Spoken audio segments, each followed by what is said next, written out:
ባርሽ እንዴት ነህ? ማይክ ሚዩት ነው። ቀጥሉ ወንድምነት። ቴንክ ዩ። ማይክ ሚዩት ነው። ኦኬ እኔ 2 ደቂቃ ኦር 1 ደቂቃ ብቻ በናገር ነው። ይሄን ሳልናገር በገባ እንደገና እንትን ይለኛልና ስሜቴን ተቆጣጠሬ እነዚህን how are you good እና እነዚህን ዳንኤልንና ብሩክን ባልባረካቸው በጣም እረፍትም ሰላምም ማገኛ ሰላም ሳይሆን በቃ መናገር እንዳለብኝ አስባለሁ። መናገረው ምንድነው? ወጣት ሆናችሁ እዚህ መታዳምጡ ነገ ተነገ ወዲያ ወደኛ እድሜ መድረሳችሁ አይቀርምና እንዳይጸጽታችሁ እድሜያችሁን በጌታ ያልሆናችሁትን ብቻ አይደለም በጌታ የሆናችሁ ሰዎች ጊዜያችሁን በአግባቡ ተጠቀሙ እና እንዳይጸጽታችሁ እና ወንጌላዊ ኤርሚያስ ሲናገር በጣም ወደ ልቤ ብዙ ነገሮች መጥተዋል። አንደኛው ምንድነው? እንዴት ሰው ያሳለፈውን ታሪክ ቦታዋን፣ ቀኑን፣ ስፍራውን በሙሉ እንዴት አይረሳም እያልኩላለሁና እግዚአብሔር ሲረዳችሁ እና የማይባክን ያልተበላሸ ጊዜ ቦታ እንድታጠፉ ያደርጋችኋልና እነዚህ ብሩኬን ልባርካቸው። እግዚአብሔር እንደ ቸርነቱ መጠን አይምሯችሁን በወጣትነታችሁ ለሚረባን ለሚጠቅም ነገር እያጠፋችሁ ነው። ብሩኬ ነገ አባቶች ሆናችሁ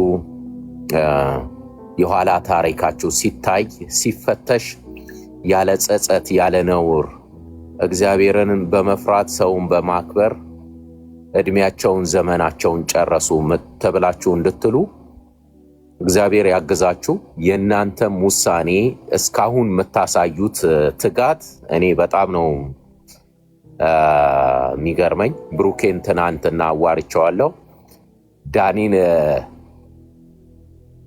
በዋትሳፕ አዋርቼዋለሁ። በእውነት በጣም ስሜታዊ ያደርገኛል። መስሪያ ቤት ነው ያለሁት። ልብስ መቀየሪያ ቦታ ላይ ሆኜ ነው ስራ ልጀምር። በእውነት እኔ ስለናንተ ጌታን እጅግ አድርጌ አመሰግናለሁ።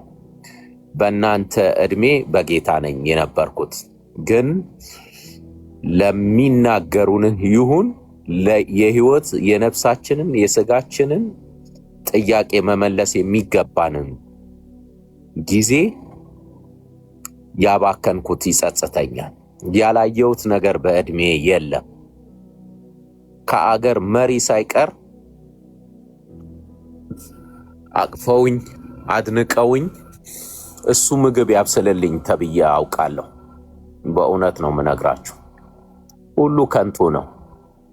ማውራት የምፈልገው ለትውልድ ለህዝብ ቢኖር ስለ ኢየሱስ ነው እና በእውነት እነዚህን ልጆች በጣም ነው የወደድኳቸው።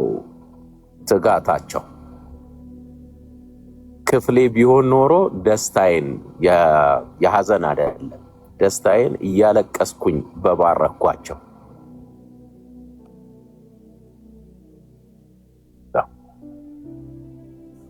Sorry, I'm just sharing some history for friends.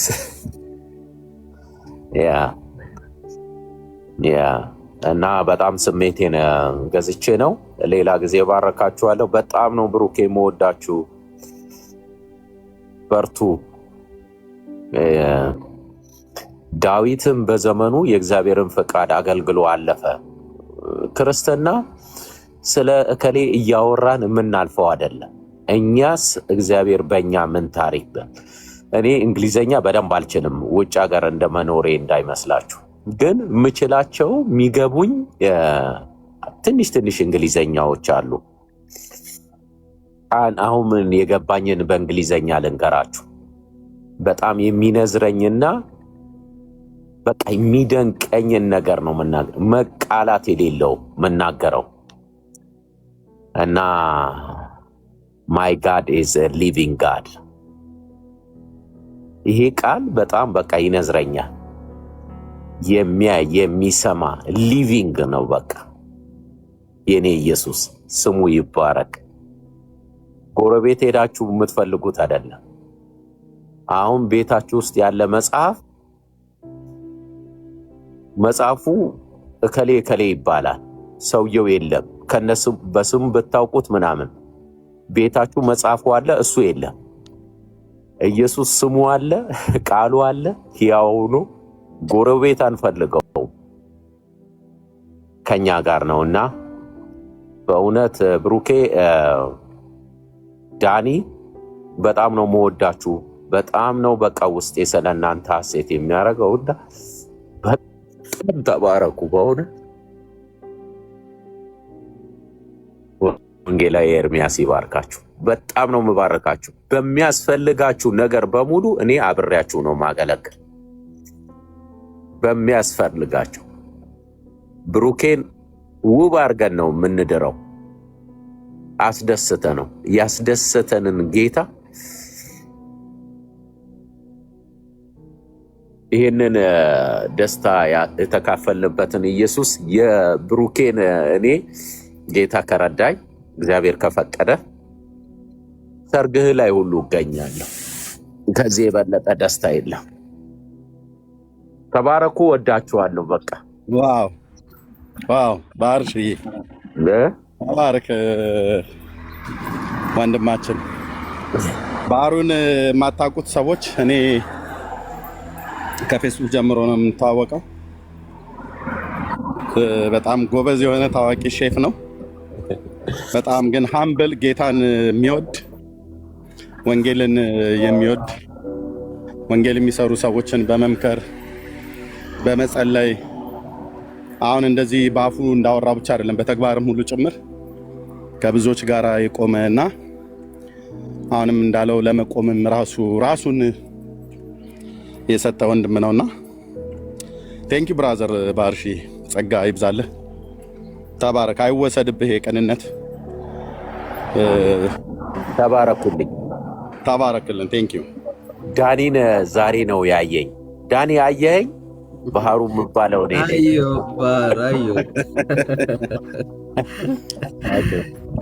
በጣም ሲበዛ ስሜታዊ ነኝና ልንገር፣ ቆጥቤው ነው ተቆጣጠሬው እንጂ ኡኡ ብዬ ባለቅስ ደስ ይታይ ነው። በጣም ነው ስለናንተ በቃ እናንተ ውስጥ ኢየሱስን አየሁት። የበራላችሁን ይሄን ድንቅ ብርሃን አየሁኝ። የእግዚአብሔርን ፍቅር አይቻለሁ። ተባረኩ። ጸጋ ይብዛላችሁ። ስራ መጀመር ስላለብኝ ልለያችሁ። ተባረክ ባህሩ። እንግዲህ ሁሉ የእግዚአብሔር አይደል? እንግዲህ ያው እግዚአብሔር ነው የጸጋው ባለቤት፣ መመስገንም ያለበት እግዚአብሔር ብቻ ነው። እኛ ከምናምንቴ ሰፈር ነው የመጣ ነው። ምንም ልናወራ የምንችለው አንዳች ነገር የለንም። የጸጋው ባለቤት እግዚአብሔር ነው። ደግሞ ሲሰራም አቅሙ የሱ ስለሆነ በምናምንቴዎች ሰርቶ ደግሞ አቅሙን ያሳየናል። እግዚአብሔር የኛን አቅም የኛን ጉልበት የሱን አቅም የሱን ጸጋ እንመለከታለን ማለት ነውና ክብር ለእግዚአብሔር ይሁን። እኔ በሆነ አጋጣሚ ነው እንግዲህ ለመጀመሪያ ጊዜ ከባሩ ጋር ያወራ ነው። ኤርሚያው እዚህ ላል ብዬ አምናለሁ። በሆነ አጋጣሚ ተገናኘን፣ አወራን ዋትስአፕ ላይ፣ በዛው ግን ያው እናወራለን ማለት ነው። እኔ በደንብ ነው የማውቀው ማለት ነውና ጌታ ዘመንን ይባርክ። ተባረኩልኝ። ተባረክ። ስላየው ደስ ብሎኛል። እኔም በጣም ነው ደስ ያለኝ። እግዚአብሔር ዘመንን ይባርክ። አም ሶ ሃፒ ብራዘር። ተባረክ።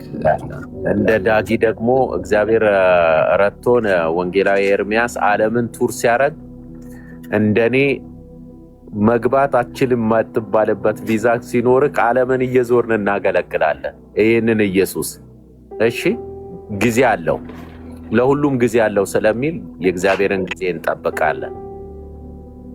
በቃ እግዚአብሔር ፍቅር ነው። የእግዚአብሔርን ፍቅር ምህረቱን መናገር ዓለም ላይ እየዞርን ያድናል፣ ይታደጋል እና የእግዚአብሔርን ፍቅር ዓለም ላይ እየዞርን ወንጌላዊ ኤርሚያስ እንደምናገለግል ወቅ አይቀርም። ተባረኩልኝ። በቃ ቴንኪው። እሺ ቻው። አሜን።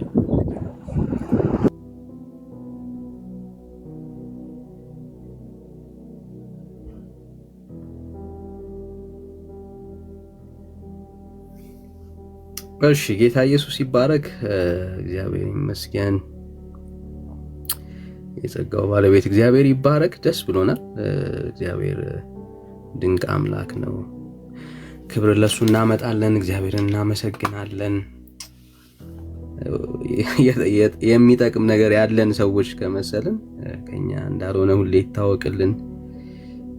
እግዚአብሔር ጸጋውን ስራውን በእኛ ውስጥ አልፎ የሚሰራው እሱ ነው። እግዚአብሔር ይመስገን። ክብር ለአምላካችን እንደ ሁል ጊዜው እናመጣለን። እግዚአብሔርን ባርካለን።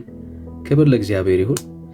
ስለኛ የምናወራው የምንናገረው ነገር የእውነት ትህትና ሳይሆን እውነቱ ምንም ማንረባ ማንጠቅም ሰዎች ነን። እንደዛም ነን ደግሞ ትክክልም ነውና እግዚአብሔር ግን የተመሰገነ ይሁን። እግዚአብሔር ይባረክ። ሃኒዬ እሺ፣ እንኳን ደህና መጣሽ በድጋሚ። አሁን ተረጋግተሻል፣ ማውራት ትችያለሽ።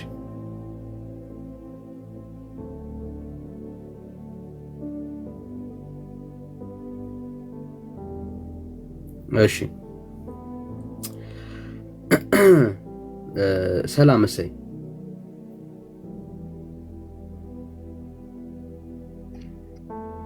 እንዴት ነህ? የታመሻችሁ? እግዚአብሔር ይመስገን። እግዚአብሔር ይመስገን። የሆነ ጥያቄ ነበረኝ ዳኒ። እሺ ከየት ቤተ እምነት ማወቅ እንችላለን?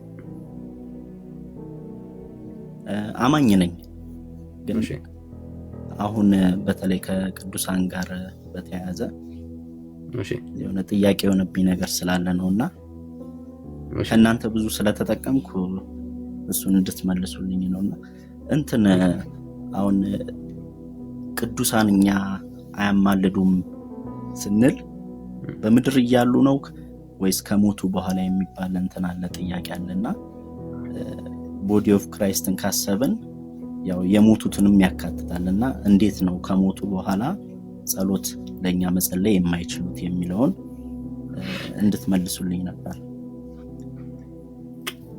እሺ ምንድነው በጣም ሲምፕል የሆነውን መልስ መልስልህ። በቤተ ክርስቲያን ውስጥ ስለኛ መጸለይ እንደሚችሉ በሰማይ ሆነው ስለኛ እንደሚማልዱ የሚናገር በጣም ግልጽ የሆነ ጽሑፍ የለም በእግዚአብሔር ቃል ውስጥ። ሊትራሊ አሁን በሰማይ ሆነው ከግምት ባሻገር ማለት ነውና ዶክትሪንን መሰረትበት የምንችልበት መጽሐፍ ቅዱሳዊ ኤቪደንሶች የሉ። ኦኬ ግን አሁን የምልጃ ኮንሰፕት ምንድነው ነው? የምልጃ ኮንሰፕት ምንድነው ስንል ትልቁ ነገር ምንድነው? እነሱ ስለኛ የሚጸልዩት ጉዳይ አይደለም። ኦኬ እኛ ወደ እነሱ ነው የምንጸልየው አይደል? ኮመንሊ ከነሱ ጋር ኮሚኒኬት ለመደራረግ በሰማይ ያሉ ሰዎች ያንተን ፐርሰናል ጉዳዮች ለማወቅ ሁሉን አዋቂ መሆን አለባቸው አይደል? አሁን ስለ ኢንዲቪጁዋል የምናወራ ከሆነ ኦኬ፣ ስለ ኢንዲቪጁዋል የምናወራ ከሆነ አሁን ስለ እሰይ የምናወራ ከሆነ ያንተን ሁሉን ነገር ማወቅ አለባቸው። በሁሉ ስፍራ ላይ መገኘት መቻል አለባቸው። እነኚህን ነገሮችን ታመጣለህ ማለት ነው። አብረታ ያያይዛል ካንተ ጋራ ፐርሰናል ነገር እንዲኖራቸው ካስፈለገ ያንተን እያንዳንዱን ጉዳዮችን እያወቁ እየሰሙ ለእያንዳንዱ ነገሮች ወደ እግዚአብሔር ይጸልያሉ የሚለው መደምደሚያ ለመውሰድ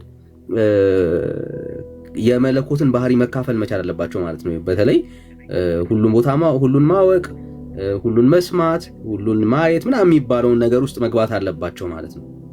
እና እንደዛ ደግሞ የሚያደርግ ፍጡር የለም። ስለዚህ ይሄ የምልጃ ኮንሰፕት ፌል ያደርጋል ማለት ነው። እዚህ ፌል ያደርጋል። ምክንያቱም መጽሐፍ ቅዱስ ጸሎትን ከመስማትና ከመመለስ አንጻር የሚሰጠው ትልቁ ቦታ ለእግዚአብሔር ብቻ ነው። ከእግዚአብሔር ውጪ ጸሎት ሊሰማና ሊመልስ የሚችል አካል ማንም የለም። የእግዚአብሔር ማንነት ነው፣ መለያው ነው። የአምላክ ራሱ አንደኛው ባህሪው ጸሎትን መስማትና መመለስ መቻል ነው። ኦኬ፣ ይሄ የእግዚአብሔር ማንነት ነው። ለፍጡር ሼር ሊያደርገው አይችልም። ለእግዚአብሔር ከምንሰጣቸው ባህሪያቶች መካከል አንደኛው ይሄ ነው። ጸሎትን ሰምቶ መመለስ የእግዚአብሔር አምላክ ባህሪው ነው።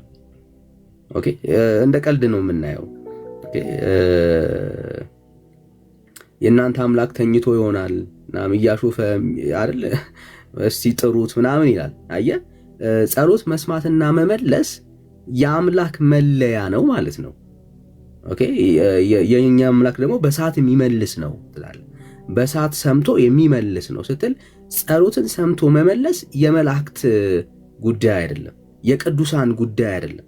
ጸሎትን ሰምቶ መመለስ የራሱ የእግዚአብሔር ማንነት ነው እና ይሄንን ጸሎትን ሰምቶ መመለስን ለመልአክ ከሰጠ ያን መልአክ ከእግዚአብሔር ጋር እኩል እያደረግከው ነው ያለው። ለዚህ ነው በብሉይ ኪዳንም ይሁን በአዲስ ኪዳን ሰዎች ወደ ፍጡር ጸልየው አያውቁም፣ መጽሐፍ ቅዱስም አያስተምረን። ስለዚህ የምልጃ ኮንሰፕት በኦርቶዶክስም ይሁን በካቶሊክ ላይ ያለው የምልጃ ኮንሰፕት በዚህ ላይ ተንጠለጠለ ነው። ኦኬ፣ ምልጃቸው ያንተን ፐርሰናል ኬዞች እየሰሙ ወደ እግዚአብሔር አድርሰው መፍትሄ ማምጣትን ነው። አየህ፣ ይሄ ከእግዚአብሔር ቃል አንጻር በጣም የወደቀና ከእግዚአብሔር ሐሳብ በጣም የራቀ ትምህርት ነው። የእግዚአብሔር ቃል ውስጥ የለም፣ እንደዚህ አይነት ልምምዶች የሉም። ሶ ምንድነው ቦተም ላይኑ ካልከኝ በሰማይ ሆኖ የኛን እያንዳንዱን ኬዝ እየሰማ እየተቀበለ ከእግዚአብሔር ጋር መካከለኛ ሆኖ የሚያስታርቁ አካላቶች በእግዚአብሔር ቃል ውስጥ የሉ። በሰማይ ሆኖ ስላሉ ቅዱሳን ምናወራ ከሆነ ማለት ነው። ኦኬ፣ በምክንያቱም በምድር ያው ወደ ምድር ወዳለ ሰው እንደማንጸልይ የታወቀ ስለሆነ ነው ይሄን ያልገባውበት። በምድር ላለ ሰው ጸልየህ አታውቅም፣ ወደሱም ጸሎት አቅርበህ አታውቅም። በሰማይ ላሉ አካላቶች ናቸው አሁን ጸሎትና ልመና የሚቀርቡ፣ ኦርቶዶክስም በካቶሊክም ማለት ነው። ኦኬ፣ ሶ በሰማይ ላለ አካል ጸሎትና ልመና የምታቀርብለት እሱ ልምምድ በእግዚአብሔር ቃል ውስጥ ፈልገህ አታገኘውም፣ ስለሌለ ማለት ነው፣ ስለሌለ። ስለዚህ ትልቁ ነገር ምንድነው? በእግዚአብሔር ቃል ውስጥ ጸሎትና ልመና የሚቀርበው ለእግዚአብሔር ለራሱ ብቻ። አየህ፣ መዝሙር 65 ላይ ስጋ የለበሰ ሁሉ ጸሎትን ወደምትሰማ ወደ አንተ ይመጣሉ። ጸሎትን የምናቀርበው ወደ ማን ነው? ጸሎት ስጋ የለበሰ ሁሉ ወደ እግዚአብሔር ነው፣ በዙፋኑ ላይ ተቀመጠ ነው። በአዲስ ኪዳንም ቢሆን ይሄው ትምህርት ነው የሚቀጥል። ስለዚህ መጽሐፍ ቅዱስን መሰረት አድርገን ከምልጃ ኮንሰፕት አንጻር የሁለቱ ቤተክርስቲያናቶች አቋም ከእግዚአብሔር እውነት በጣም የራቀና እንደውም እኒ ከተባለ ኢቭን በኤርሊ ቸርች ፋዘርስ ደረጃ የተወገዙ ሐሳቦችን ሁሉ ነው አሁን ኢምፕሊመንት የሚደረገው በቤተክርስቲያኒቷ ውስጥ ማለት ነውና በሁለቱም ቤተክርስቲያን ውስጥ። ስለዚህ ከእግዚአብሔር ቃል አንጻር የጎደለ ሐሳብ ነው ያለው ነው ማለት። አመሰግናለሁ። ግን ዳኒ እዚህ ጋር ምን መሰለህ አንድ ደግሞ ነገር ክሊር እንድታረግልኝ እዚህ በተለይ በእኛ በኢቫንጀሊካሎች ዘንድ እንትን አለ ጸልይልን የምንለው ነገር አለ። አሁን የሆነ ነገር ራሱን የድካም ውስጥ ሆን ኦር የሆነ ነገር በሆን ዳንዬ እስቲ ጸልይልኝ ስለዚህ ጉዳይ እልሃለሁ፣ አንተም ትጸልይልኛለህ፣ ወይም እርስ በርሳችን ወይ እንማልዳለን። ለመንግስታትም ሊሆን ይችላል እንደዚህ በህይወት ላለ ሰው ጸልይልን ብለን ስንጠይቅ እንትን ካላለን ወይ ለጓደኛችን ወይ ለአገልጋይ ለቤተ ክርስቲያናችን መጋቢ ሊሆን ይችላል ስንጠይቅ ችግር ካልተፈጠረ ልክ እነዛ ሰዎች ስለሞቱ ነው ወይ ቅዱሳን የምንላቸው? ያው ስላንቀላፉ ነው የሚባለው አይደል? ያው ሞቱ እግዚአብሔር የሕያዋን እንጂ የሙታን አምላክ ስላልሆነ ለምንድነው ከቦዲ ኦፍ ክራይስት እነዛ ሰዎች ተነጥለው ወጥተዋል ወይ? አሁን ቅድም ለምሳሌ እዚሁ ጋር የሆነ እንደምሳሌ እንትና ወንጌላዊ ኤርሚያስ ሐናንሽ መሰለኝ እንድንጸልይልሽ ፈልገሽ ነው ወይ እያላት ነበርና ኢፍ ይሄ አሁን የኔ መረዳት ነው፣ ያው ከተሳሳትኩኝ ታርሙኛላችሁና ኢፍ እኛ በተለያውን ቴክኖሎጂው ባመጣለን ነገር ተመስርተን ሐና ልትገባ ስትል የሆነ የኮኔክሽንም ሊሆን ይችላል የተለያየ የራሷ ኬዝ እንትን ብሏት ኤርሚ ልጸልይልሽ አለ። ሁላችንም የሷን የኔንም ሐሳብ ሁሉም እየሰማ ነው። በሰማይ ሲሆን በተለያውን በምድር ላይ አንድ ሰው ጌታን ሲቀበል ወደ እግዚአብሔር መንግስት ሲመጣ በሰማይ መላእክት ዘንድ ደስታ ከተፈጠረ በምድር ላይ ሊሆን ያለውን ነገር እግዚአብሔር እስከፈቀደላቸው ድረስ ያውቃሉ ማለት አንችልም ወይ? ወይስ ምንም ነገር እውቀቱ የላቸውም ምድር ላይ ያለውን ነገር የሚሰሙበት? ኢንተርኔቱ የዚህን ሁሉ ሚሊዮን ሰው ንግግር የኔን ንግግር አሁን እዚህ ጋር 400 ምናምን ሰው ሊሰማው ይችላል በአንድ ጊዜ።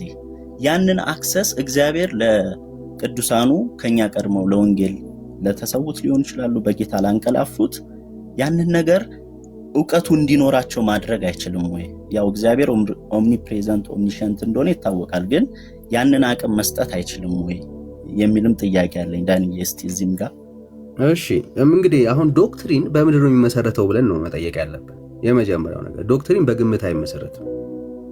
ኦኬ፣ በግምት ይሆናል ምናምን ብሎ ዶክትሪን አይመሰረትም።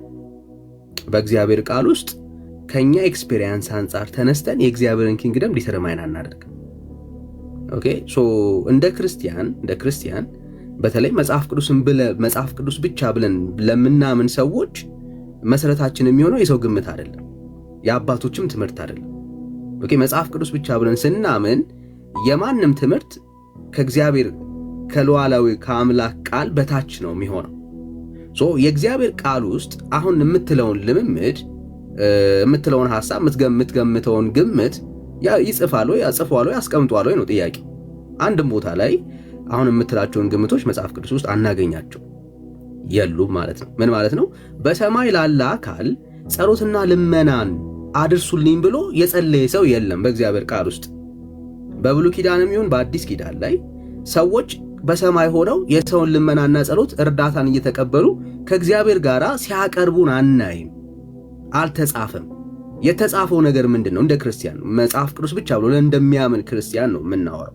መጽሐፍ ቅዱስ ብቻ ብለን ለምናምን ክርስቲያኖች ኦኬ፣ በእግዚአብሔር ቃል ውስጥ የተጻፈው ግልጽ በሆነ መልኩ ጸሎትና ልመና በሰማይ ላለ ለእግዚአብሔር ብቻ ነው የሚቀርበው። ኦኬ፣ በምድር ላይስ ያለው ምንድን ነው ካልከኝ ያንን ሰው ነው አሁን ካንተ ጋር እንደማወራው ነው እያወራሁት ያለሁት። ኦኬ፣ ወደሱ እየጸለይኩኝ አይደለም፣ ልመናን እያቀረብኩኝ አይደለም። ያንን ሰው በአካል ሳገኘውና ስንገናኝ ነው ያንን ኮሚኒኬሽን የሚፈጠረው። ያን ደግሞ መጽሐፍ ቅዱስ ምን አድርጎልናል? ጽፎልናል። ለምሳሌ ይኸው እግዚአብሔርን በመምሰልና በጭምትነት ሁሉም ዝግ ብለን እንድንኖር እና ልመናና ጸሎት፣ ምልጃን፣ ምስጋናን ስለሰው ልጆች ስለሰዎች ሁሉ፣ ስለ ነገስታት፣ ስለ መኳንንት ሁሉ እንዲደረግ ከሁሉ በፊት እመክራለሁ ይላል። አየህ፣ እግዚአብሔር ቃል ውስጥ እዚህ ውስጥ አለ። አሁን ወንድምነት ያለው እህታችን ሐናም ያለችው ጉዳይ እዚህ ውስጥ አለ። አንዱ ስለ አንዱ የሚያደርገው ልመና ስለሌሎችም ነገሮች ቢሆን ስለ ነገስታት ሁሉ እንድንጸልይ ምልጃን እንድናቀርብ በእግዚአብሔር ፊት ታዘናል። ግን ይሄ ምልጃ የሚቀርበው ወደ ማን ነው? ዶንት ፎርጌት፣ ወደ እግዚአብሔር ነው። አድሬስ የሚያደርገው ይሄ ጸሎት ወደ እግዚአብሔር ነው የሚቀርበው እንጂ ወደ ፍጡር የሚቀርብ ጸሎትና ልመና የለም በእግዚአብሔር ቃል ውስጥ ማለት ነው። ሶ ወደ ፍጡር የሚቀርብና ጸሎት ልመና ከሌለ በሌለ ነገር ላይ ክርስቲያን ዶክትሪን አይመሰረትም። ኦኬ፣ እኛ ክርስቲያኖች ነን፣ መጽሐፍ ቅዱስ ብቻ ብለን የምናምን ሰዎች ነን። ሶ ቴክኖሎጂ እኮ አሁን እንደዚህ ረቋል እና በሰማይ ያሉ ሰዎች ደግሞ የሆነ ቴክኖሎጂ ይኖራቸው ይሆን ተብሎ ዶክትሪን አይመሰረትም። እግዚአብሔር ያስችላቸው ይሆን ተብሎ ዶክትሪን አይመሰረትም። ክርስቲያን ማለት በተጻፈው መሰረት ላይ የሚኖር አማኝ ማለት ነው። ስለ ጴንጤ ስናወራ ማለት ነው። ሶ የትኛውም ትምህርት የትኛውም ልምምድ በግምት ዶክትሪን አይመሰረትም። እንኳን አይደለም በግምት በተአምራቶች ላይ እንኳን ዶክትሪን አይመሰረትም። ኦኬ፣ ተአምራቶችን አይቶ ዶክትሪን አይመሰረትም።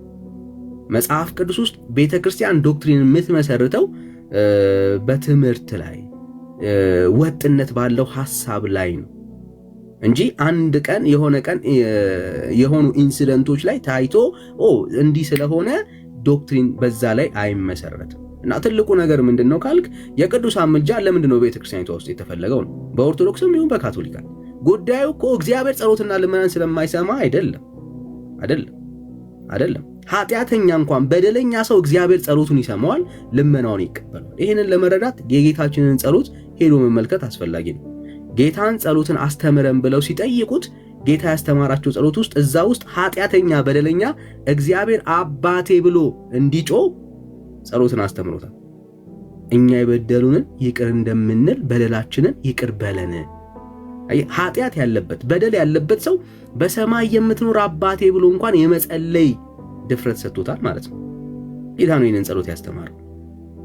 ስለዚህ አሁን ቤተክርስቲያኖች ውስጥ እየተሰራ ያለው የቅዱሳን ምልጃን የመቀበል ወደ እነሱ የመጸለይ ፍላጎት ለምንድነው እሱ እያስጮሁት የሚያስተምሩት ካልክ በጣም ግልጽ ነው። ፍጡሩን ከፈጣሪ እኩል የማድረግ ቴንደንሲ ነው ለኔ የሚታይ እንጂ በእግዚአብሔር ቃል ላይ የተደገፈ አይደለም። ኦኬ ለምን ይቅርባቸው አይነት ስሜት ነው የምታየው። እግዚአብሔር የሚያረጋቸውን እግዚአብሔር የሚሆናቸውን እያንዳንዱን ካራክተር ለፍጡር እየተሰጠ ነው የሚታመነው እና ምልጃቸው ከዚህ የተነሳ ይሄ ሰው የማምለክ መልአክ የማምለክ ስሜት በሰው ውስጥ እስከ መፍጠር ድረስ የደረሱ ትምህርቶች ናቸውና እንደ ቀላሉ የሚታዩ አይደሉም። በእግዚአብሔር ቃል ውስጥ ግን አንድም ቦታ ላይ አሁን የሚደረገውን ልመናና ጸሎት የሚያሳይ በእግዚአብሔር ቃል ውስጥ የተቀመጠ ነገር የለም ካልገመትን በስተቀር ማለት ነው። ደግሞ ሰው እንደምታውቀው በግምት ዶክትሪን አይመሰረትም። ወይ ደግሞ መጽሐፍ ቅዱሳዊ ማስረጃ ጥቅስ ኖሮ እዛ ጥቅስ ላይ ቆመን ማውራት እንችላለን።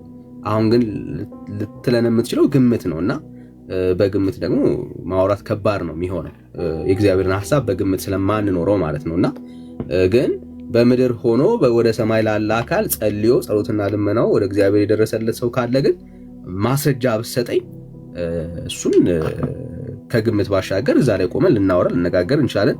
ባይ ኤኒ ቻንስ ያሳየ ሰው አለ ይሄንን ሐሳብ ማለት ነው ጥቅስ ጠቅሶ ከምድር ያለ ሰው በሰማይ ላለ ሰው ጸሎትና ልመና አቅርቦ ይሄንን እንደ ዶክትሪን መመስረቻም ብናየው ብለህ የምታወራው ጥቅስ ካለ እሱም ባየው ደስ ይለኛል ከግምት ባሻገር ማለት ነው።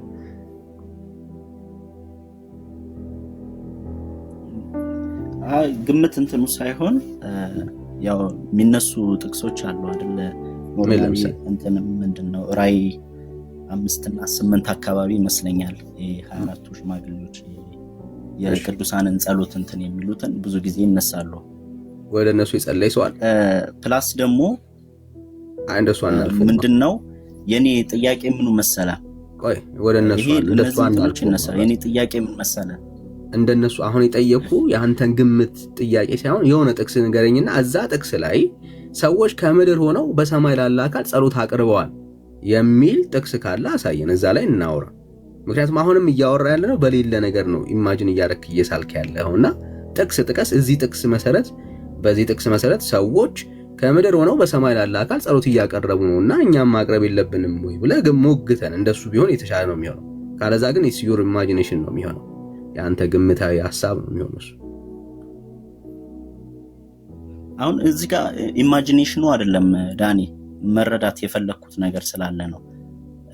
አሁን አንዳንድ እንትኖችን ለምሳሌ የሆነ ዶክትሪንን ስንመሰርት ቃል ይጀመራል። ልክ እንደ ኦንሊ ጂሰስ ስላሴ የሚል እንትን ታሳየኛለህ ጽሁፍ የሚል ውስጥ መግባቱ ሳይሆን ከባይብል አይዲያው ቦዲ ኦፍ ክራይስት ነው ካልን የትኛው አሁን እኔ እኮ እያልኩኝ ያለሁት ብራዘር እንደ መጽሐፍ ቅዱስ እናውራ ነው እያልኩኝ ያለሁት። እሺ ዳኒ አንዴ ያስጨርሰኝና ገብቶኛል አባባለ እኮ ከገባ ወደ ጥቅሱ ገባ። አሁን ጥያቄ ፈጠረብህ። አሁን ይሄን ቦዲ ኦፍ ክራይስት ነን አይደል? ቦዲ ኦፍ ክራይስት ነው። አሁን ጥያቄ ተፈጠረብኝ ነው የምትጠይቀው። እሺ እኮ በተሳርገው ነው አይደል? የክርስቶስ አካል ነች ቤተክርስቲያን። እሺ ያው አካል ናት። እሺ አይደለም ግምት አይደለም። የኔ ቤተክርስቲያን ከመጀመሪያው ጀምሮ ከሐዋርያት ጀምሮ የተመሰረተች ነች አይደል? እሺ አካል ነን አልን። እሺ እዛ ውስጥ ያለው ሁሉ አካል አለ።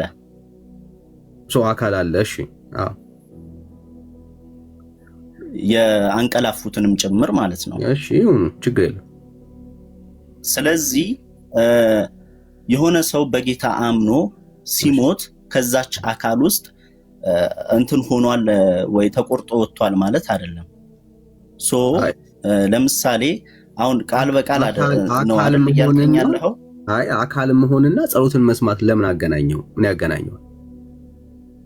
አካል ስለሆነ ጸሎት ይሰማል ማለት ነው። እሱ ነው እኮ አሁን እንትን ላመጣል የሚነሳው እንትን የሚለኝን ነገር እኮ ነው የምጠይቀው አሁን እኮ አገናኘው። እኔ ዶክትሪኑን እንትን እያልኩ ጥያቄ የሆነብኝ ነገር እንድትመልስልኝ ነው እኮ እንድረዳ። አሁን እየተነሳ ያለበት ሐሳብ አካል ስለሆኑ ያልከኝ አይደለ?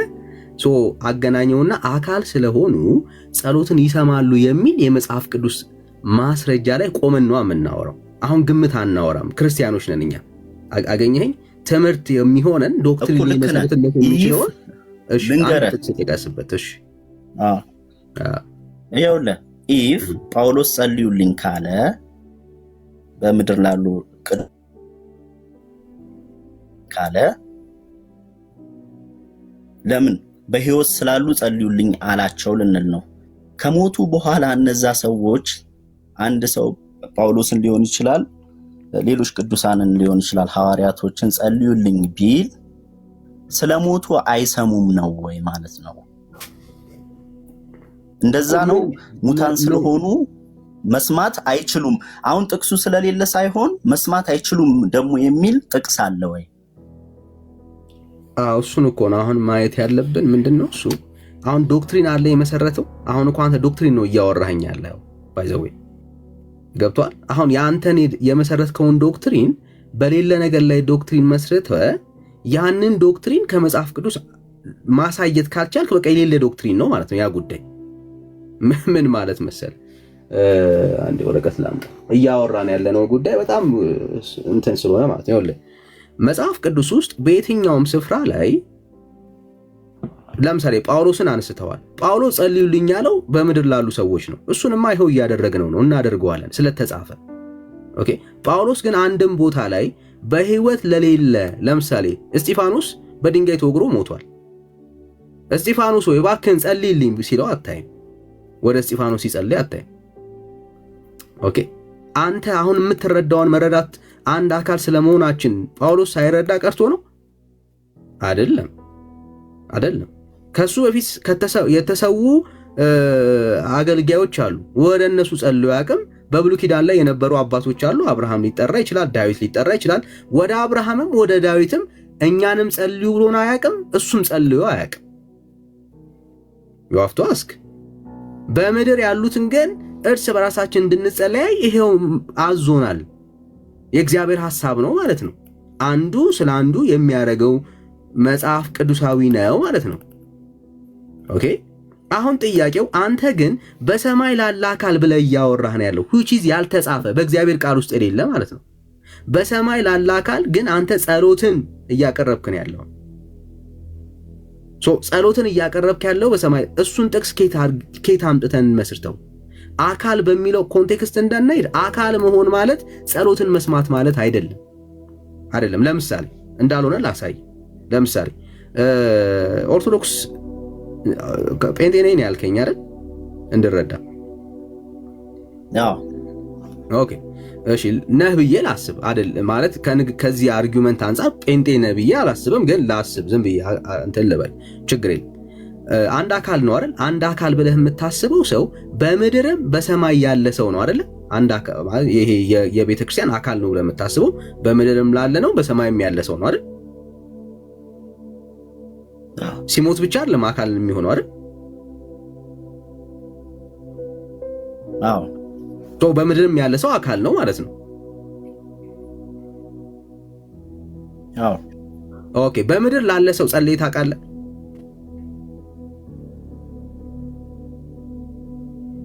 በምድር ላለ ሰው ጸልይ ታውቃለህ? አጠገብህ ሳይኖር ሳታገኘው ወደሱ ጸልይ አግኝተው ታውቃለህ?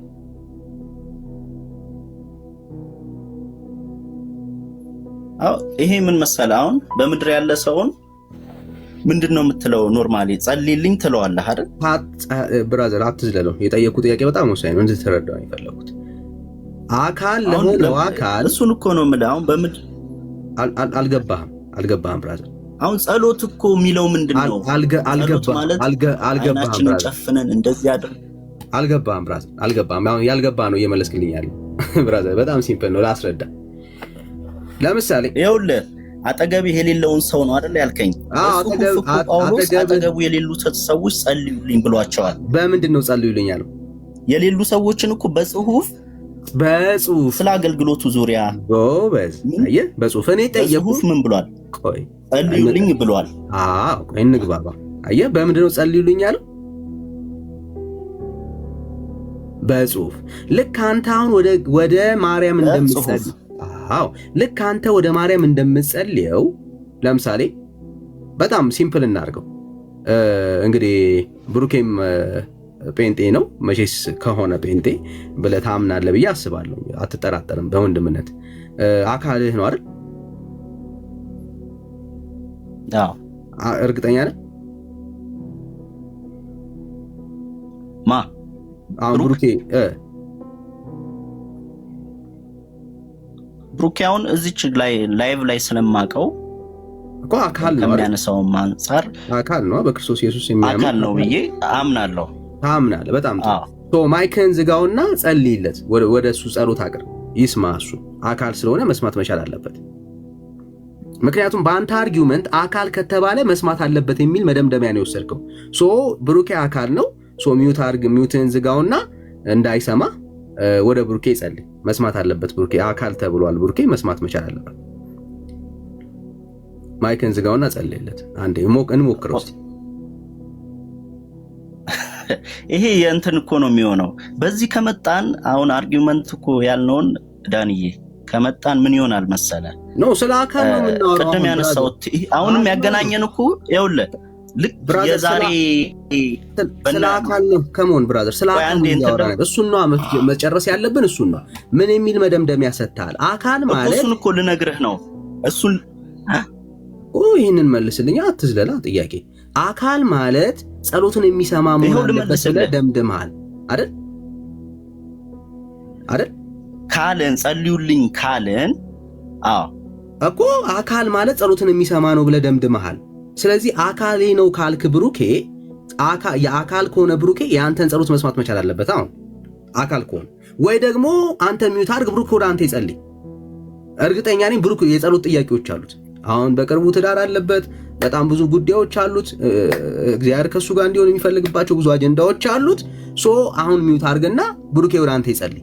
አንተ አካል ስለሆንክ የቤተክርስቲያኒቱ አካል ስለሆንክ የአንዷ ቤተክርስቲያን በምድርም ብትኖር በሰማይም ለውጥ ስለሌለው አካል ስለሆንክ ጸሎት መስማት መቻል አለበት ማለት ነው አንተ ራስህ።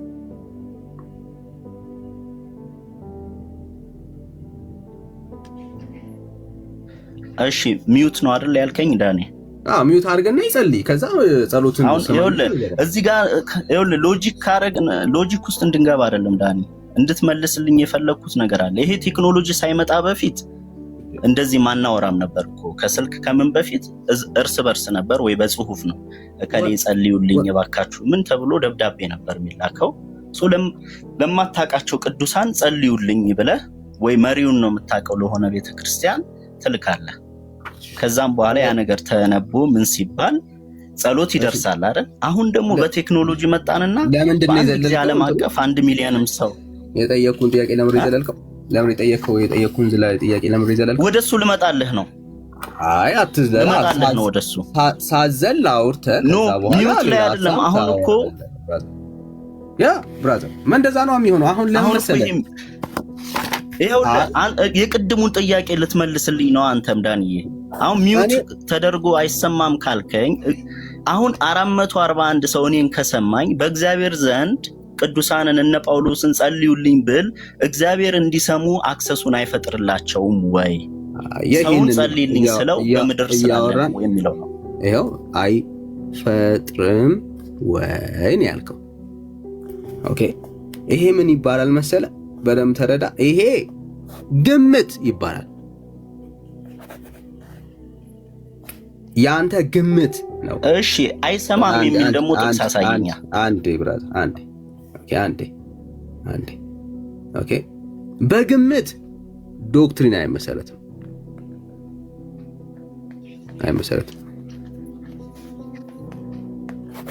ሰው በግምት ዶክትሪን አይመሰረትም።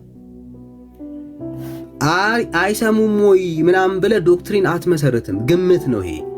አሁን መስማታቸውን የሚያሳይ ከእግዚአብሔር ቃል አሁን በዚህ ሰዓት ላይ ኮሚኒኬሽን የኛ ጸሎት እንደሚሰሙ የሚያሳይ ጸሎት ልመናን እየተቀበሉበት ቦታ አለ ወይ ካልኩ የለም ነው መልስ አይደል? እየተስማማን እንድንሄድ ከሰው ጸሎትና ልመና የተቀበሉበት ቦታ አለ። አዎ ከሰው ጸሎትና ልመና የተቀበሉበት ቦታ ደግሞ ሊኖር እንደሚችል ኤርሚያስ 15 ቁጥር 1 ላይ አይኖርም? ምናልባት ወንድም ዓለም አለ ወይ? ምናልባት ሳይሆን እርግጠኛ ሆነን እንየው። ከሰው በሰማይ ላይ ኤርሚያስ 15 ይኸውልህ ኤርሚያስ 15 1 ላይ እንዴት ነው አንተ የምትረዳው? ምናልባት የኔ ያረዳድና የኔን መረዳት አለ ምን ያው ያንተና ያንተ መረዳት እሱን አንብበው እኮ አለ ሄደን 15 አንድን አንብብልኝ እኮ ሄደን እንየው ወይ 15 አንድን አንብበው አትመልስም ምን አሁን ለአንተ አሁን እኔ አዎ ይኸው አለ እሺ አለ በሰማይ ላለ አካል ጸሎት የቀረበበት ቦታ አለ እያለን ነው ወዳጃችን እሺ ኤርምያስ 7:15 እንደዚህ ሲሆን ነው ጥሩ እሺ የት ቤተ እምነት ነው የት ቸርች ነው ባይዘው ሙሉ ወንጌል የትኛው ሙሉ ወንጌል ቡታጅራ የምትባል ሀገር ታውቃለህ? አዎ አውቃታለሁ። ማነው ፓስተር? ሙሉ ወንጌል የሚባል ማነው ፓስተር? ሁለት ናቸው። ይድነቅና ቤተልሔም ይባላሉ። የሴት ፓስተር? ኦኬ አዎ ኦኬ ቡታጅራ እሺ ኤርሚያስ ስንት ላውጣል? 15 አንድን እንዴት ትረዳዋለህ? እኔ አልረዳውም ብራዘር አንተ ነህ የምታስረዳኛው። እግዚአብሔር እንደዚህም አለ ሙሴና ሳሙኤል በፊቴ ቢቆሙም ልቤ ወደዚህ ሕዝብ አይዘነብልም ከፊቴ ጣሏቸው ይውጡ አለ።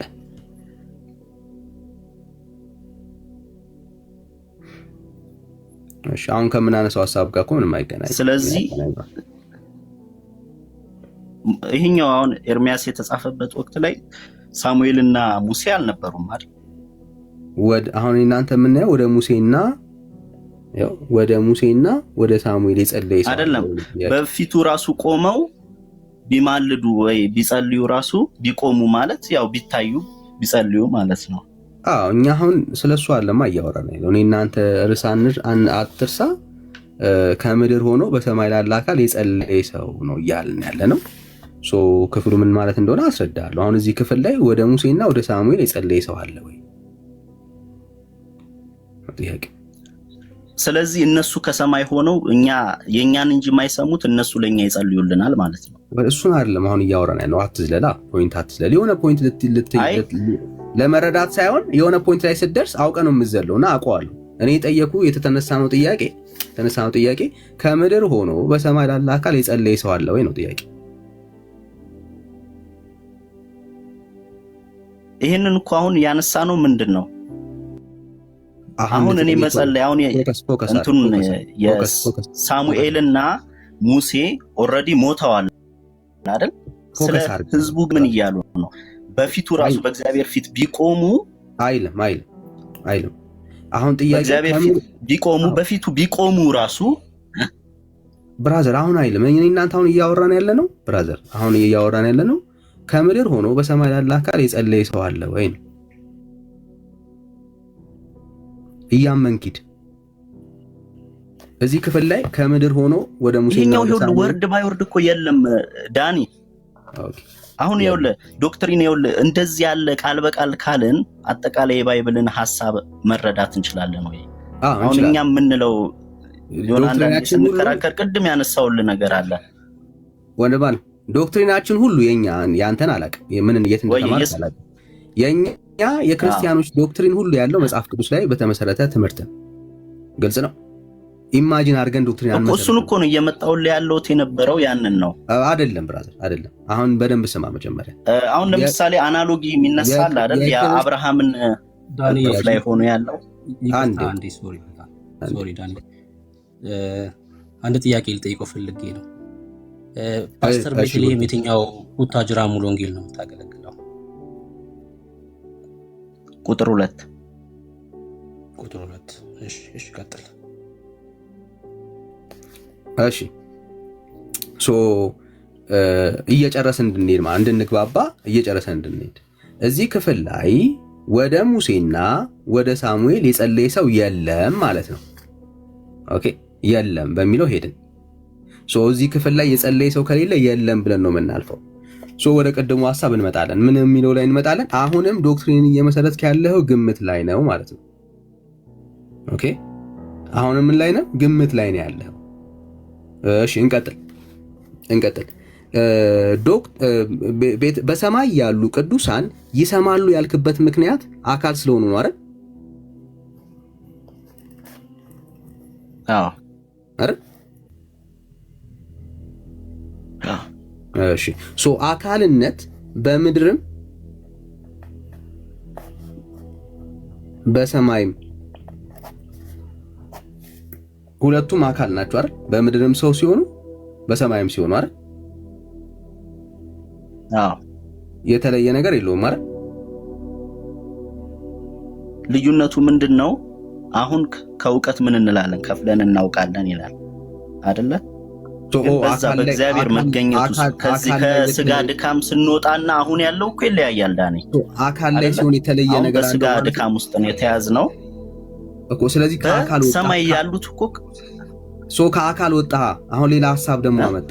አካልነት ሳይሆን ለምሳሌ አሁን እዚህ እኮ በድንግዝግዝ ነው የምናየው። ከሞና እሱ አይደለም ጥያቄው። ስለዚህ አካልነትን ተውከው ብራዘር፣ አካልነትን ተውከው ወይ ከአካልነትን ካልተውከው ግን ሞር ምንድነው በሰማይ ያሉት ሞር ፐርፌክት አካል ናቸው። ግን አሁን ከእውቀት ከፍለን እኮ እናውቃለን።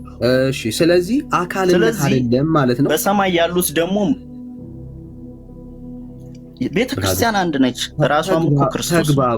ተግባባ አካል አይደለም። አካል ስለሆኑ ሳይሆን ጸሎት የምትጸልየው በሰማይ ሲሆኑ ወደ ሁሉን አዋቂነት ይገባሉ ብለህ ነው የምታምነው? ብራዘር ሁሉን አዋቂ እግዚአብሔር ነው። እሺ ምን ይሰጣቸዋል? በሰማይ ምን አዋቂ አክሰሱን ይሰጣቸዋል። እሺ ማስረጃ ለምን ካልከኝ እግዚአብሔር ሁሉን አዋቂ ሁሉን አዋቂ እግዚአብሔር ልሰጥ ነው።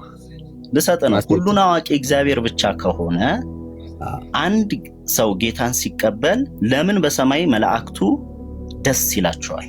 አሁን ማስረጃ ነው መሰለኝ። እሱ ጥያቄ ነው ብራዘር። አሁን ማስረጃ አንተ ከፍተና እኮ ነው የምሰጠው። ወይ አትደረባ ብራዘር። አንድ ሰው ጌታን ሲቀበል ስሜታያቱም ብራዘር አትደረብ። ተደማመጥ ብራዘር። አሁን አንተ ለመረዳት ሳይሆን ዲቤት ስለያዝ ነው መረጋጋት ይኖርባል። በስርዓት መመለስ መቻል አለበት የምትጠይቀው። አሁን ምንድነው አልከን? በሰማይ ያሉ አካላቶች ኦኬ የኛን ጸሎት ይሰማሉ እያልከን ያለው ይሰማሉ። ለምን ነው የሚሰሙት? የተለየ ሙሉ ወይም ደግሞ ምድር ላይ ካለን አካላቶች የበለጠ የተለዩ አካላቶች ይሆናሉና ጸሎታችንን ይሰማሉ እያልከን ያለው። በላሁን ማስረጃን ከእግዚአብሔር ቃል ውስጥ በሰማይ ሆነው ስለሞቱ ጸሎትን የሰሙ ሰዎች ከእግዚአብሔር ቃል አሳየ።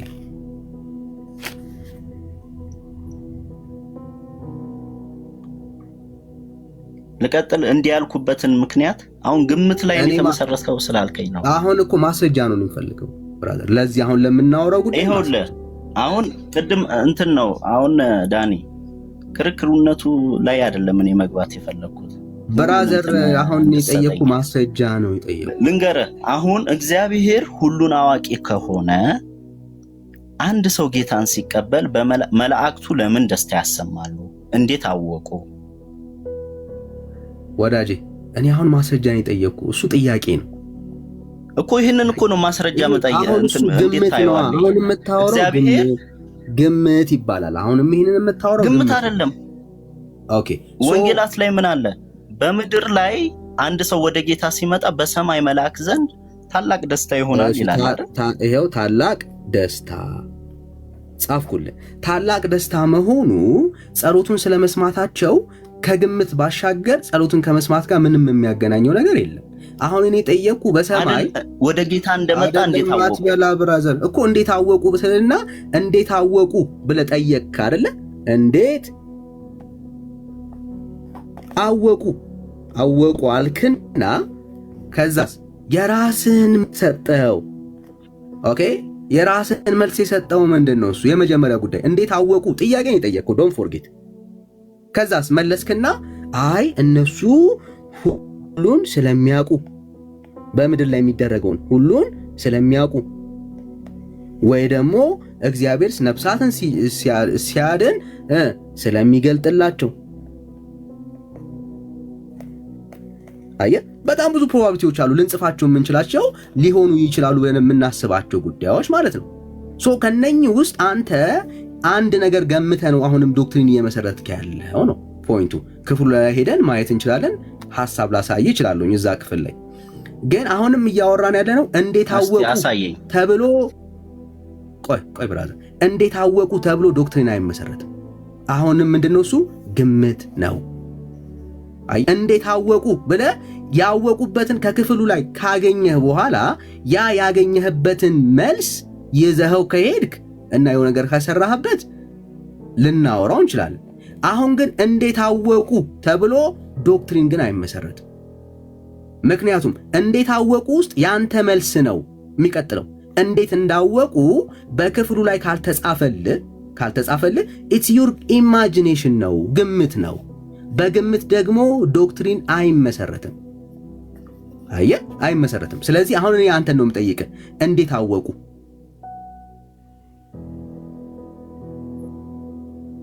እንዴት አወቁ? እሱን መልስልኝ አንተ።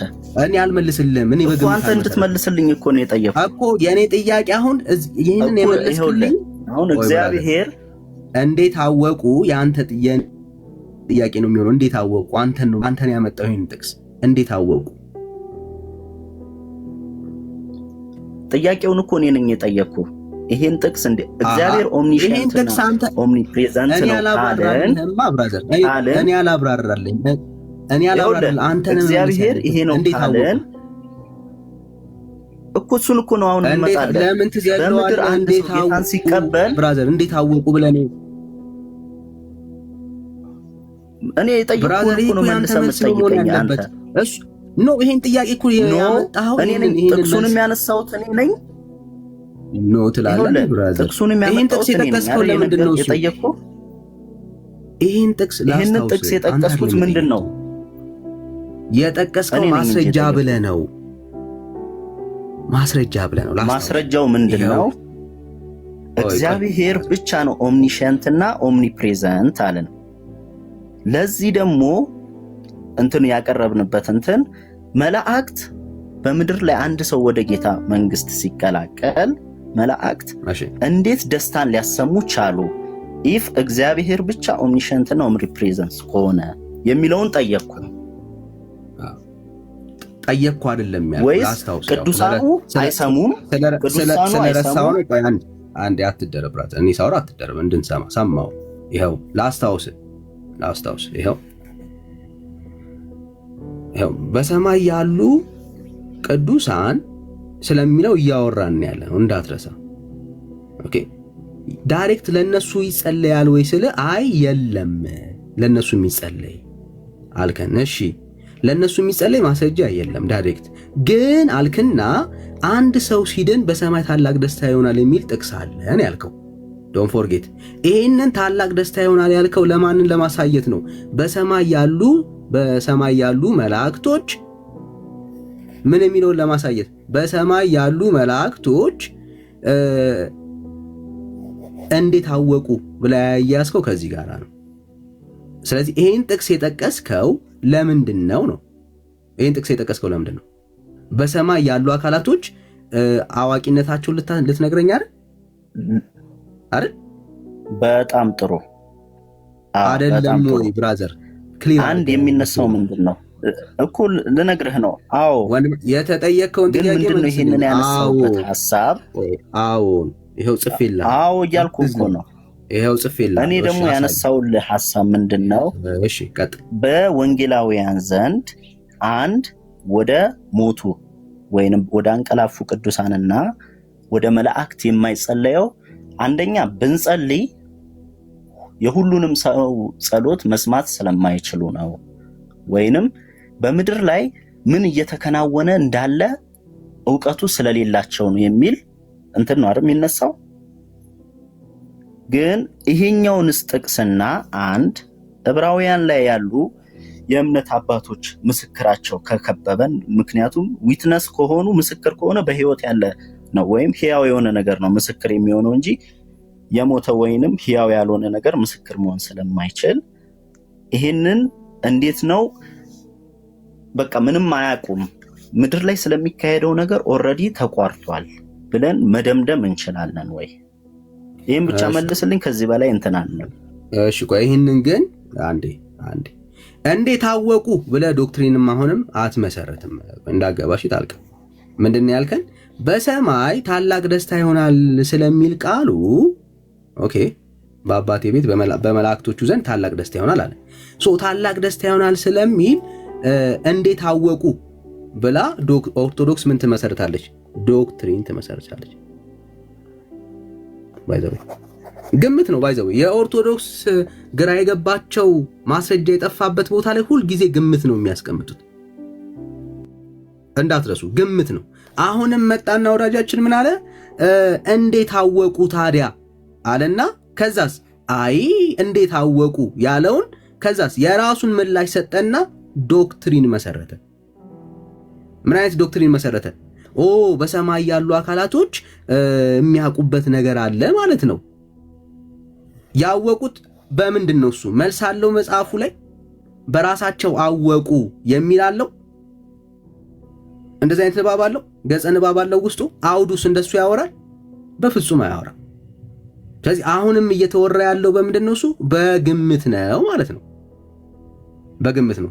እኛ ክርስቲያኖች በግምት ዶክትሪን አንመሰረትም የምንለው ለዚህ ነው። በግምት ዶክትሪን አንመሰረትም የምንለው ለዚህ ነው። ለምንድን ነው በግምት ዶክትሪን የማንመሰረተው? ዶክትሪን የሚመሰረተው መጽሐፍ ቅዱስ ውስጥ ባሉ ግልጽ በሆኑ ትምህርት ነው። በተደጋገመ ሐሳብ ነው ማለት በትምህርት ደረጃ በተቀመጠ ሐሳብ ነው። በአንድ ታይም ኢንሲደንቶች ዶክትሪን አይመሰረትም።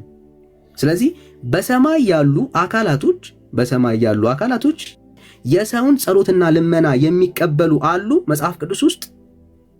የለም።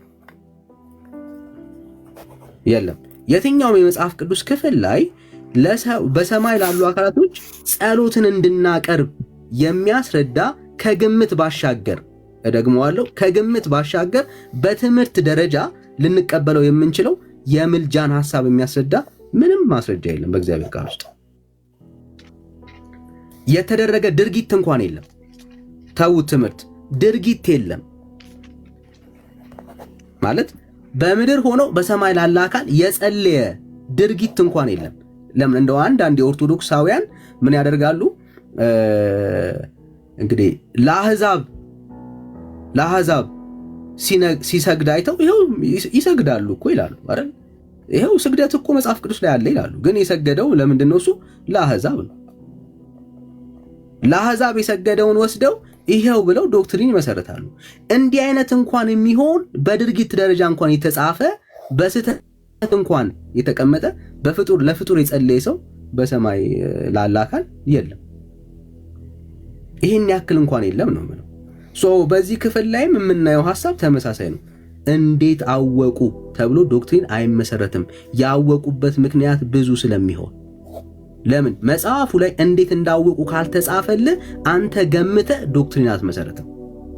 እንዴት አወቁ ተብሎ ዶክትሪን ከተመሰረተ ያው እንዴት እንዳወቁ ስላልተጻፈልህ እየገመትክ ነው ማለት ነው። አንተ ራስህ ምን እያደረክ ያለው? ዶክትሪን እየመሰረትክ ያለው። ዕብራውያንን አንስቷል። ዕብራውያን ላይ ስለምን ነው የሚያወራው? የእምነት አባቶች በዙሪያችን አሉ። ኦኬ፣ የእምነት አባቶች በዙሪያችን አሉ ማለት ምን ማለት ነው? ምስክሮች አሉ ብሎ ሲናገር ምንድነው እያወራ ያለው? እስቲ ሄደን ያው ከአርጊውመንት በትክክል ይሄ የኦርቶዶክስ ትምህርት ነው እንጂ የጴንጤ ትምህርት እንዳልሆነ ግልጽ ነው። ያው ራስን ለመደበቅ ከፈለክ ግን ያው ካልሆነ በስተቀር ማለት ነው። ይሄው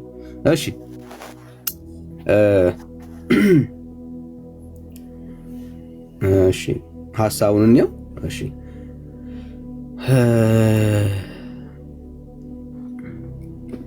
ለሽማግሌዎች የተመሰከረላቸው በዚህ ነውና ዓለሞች በእግዚአብሔር ቃል እንደተዘጋጁ፣ ስለዚህም የሚታየው ነገር ከማይታየው በእምነት እናስተውላለን። አቤል ከቃየል ይልቅ የሚበልጥ መስዋዕትን ለእግዚአብሔር በእምነት አቀረበ። በዚህም እግዚአብሔር ስለ ስጦታው ሲመሰክር እርሱ ጻድቅ እንደሆነ ተመሰከረለት። ሞቶም ሳለ በመስዋዕቱ እስካሁን ይናገራል።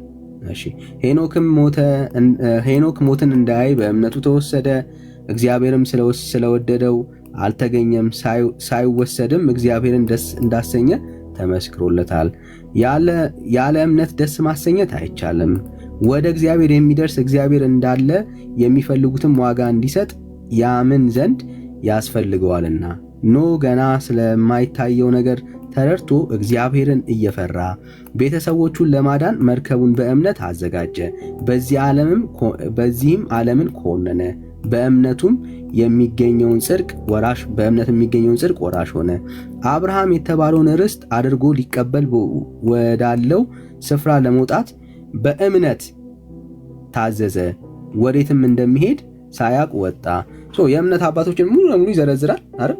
የተለየ የአንተን አርጊውመንት ሊያሳይ የሚችል ምንድን ነው እሱ ያገኘው? ፖይንቱን እንየውና ምናልባት ጊዜ እንዳናባክን ጥያቄ የፈጠረበት በዚህ ክፍል ላይ ምንድን ነው? ምን መሰለ ዳኒ እንትን ያለው ምንድን ነው? የኔ ጥያቄ ብዙ ጊዜ በተለይ በወንጌላውያን እንትን ዘንድ ምን ይነሳል? በተለይ አሁን አንዳንድ ጥቅሶችን ይነሱና ቅዱሳን ከሞቱ በኋላ ምንም አገልግሎት እንደሌላቸው እዚህ ጥያቄ እዚህ ላይ ኖርማሊ በቃ ኦልሬዲ ሞተዋል እኮ ኢቭን ወደ ማላገጥም ይገባልና የኔ ጥያቄ ምንድነው የሞቱትን ከአቤል ጀምሮ ምን አለ ምስክሮቻችን ናቸውና እሺ አሁን እኔ የሚዩት ያደረኩ ብራዘር ማለት እዚህ ቁጭ አድርገህን እኛን አትሰድበንም። በቅዱሳን ላይ ማላገጥ አየህ፣ ጴንጤ በቅዱሳን ላይ አላግጦ አያውቅም። ይሄው ያንተ ራስን ካባን ግለጥ ወንዳች፣ ከዚህ በላይ ልታገስ ስለማችል ማለት ነው። እስቲ በማስረጃ አንድ ስለ ቅዱሳን ያላገጥነውን አንድ ማስረጃ አንተ ማስረጃ አንተ ያላገጥነው ማይክን ክፈትና ካለዛ ይቅርታ ጠይቅ። ማይክን ክፈት። ይቅርታ አልጠይቅም። በቃ ከታች በማወቅም ባለማወቅም በፍጹም ያለ ማስረጃ ጴንጤ ቁጭ ብለን አለ እንጂ ኧረ በፍጹም ያላገጥነው አንድ ማስረጃ አንዳንድ ጥቅሶችን እዚህ ላይ ራሱ እያሉ እኮ ነው። አንድ ማስረጃ ብራዘር፣ አንድ ማስረጃ ሙታን መታሰቢያም የላቸውም የሚል ታዲያ ማላገጥ ነው እሱ? ታዲያ እግዚአብሔር ቃል አይደል እንዴ? ምንድን ነው እሱ ማላገጡ? ቃሉ ነው። ግን እንዴት ነው ምን ኢንተርፕሬት ማላገጡ? ለፈለገው ኢንተርፕሬት ያዘው ወዳጄ። ምን ነው ማላገጡ? የሙታን አምላክ አይደለም። አሁን ምን ነው ማላገጡ? ኦርቶዶክስን ያናደድን መስለን ና ብራዘር፣ አሁን ማን ነው? እኔ አሁን እየጠየቅኩ ያለው ስለ ኦርቶዶክስ አለ። ምን ነው ያማላገጥ? የቱ ጋር ነው ያላገጥ ነው? ለምን ትደብቃለህ ራስህ? እሺ አንተ አላላገጥክ ይሆናል እንጂ እኔ በደንብ በስብከትን ብሽሽቅ ውስጥ ይገባና አንተ ቅዱሳንን ጴንጤ በቅዱሳን ላይ ያለ እንዲህ ብሏል ብዬ እነግርሃለሁ እንዴ? በቃ ስለዚህ ያለ መረጃ ነው ያወራሁት። በል ያለ መረጃ በደንብ መረጃ አለኝ። አንተ ጥቀስ አንድ አገልጋይ። እሺ ግን የመጨረሻ ራእይ 5 አንድ አገልጋይ ና እንደዚህ አትሄድም።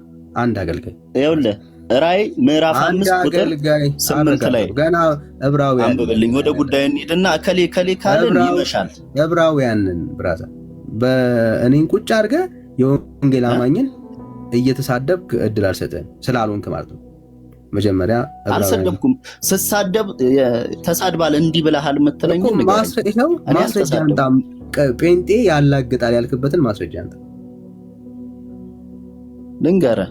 በማወቅም ይሁን ባለማወቅ ጴንጤ ማስረጃ ጠየቅኩህ፣ አብራራ አልተባልክም። የጌታችንን እናት ልንገርህ እኮ እሱን እኮ ነው የምልህ።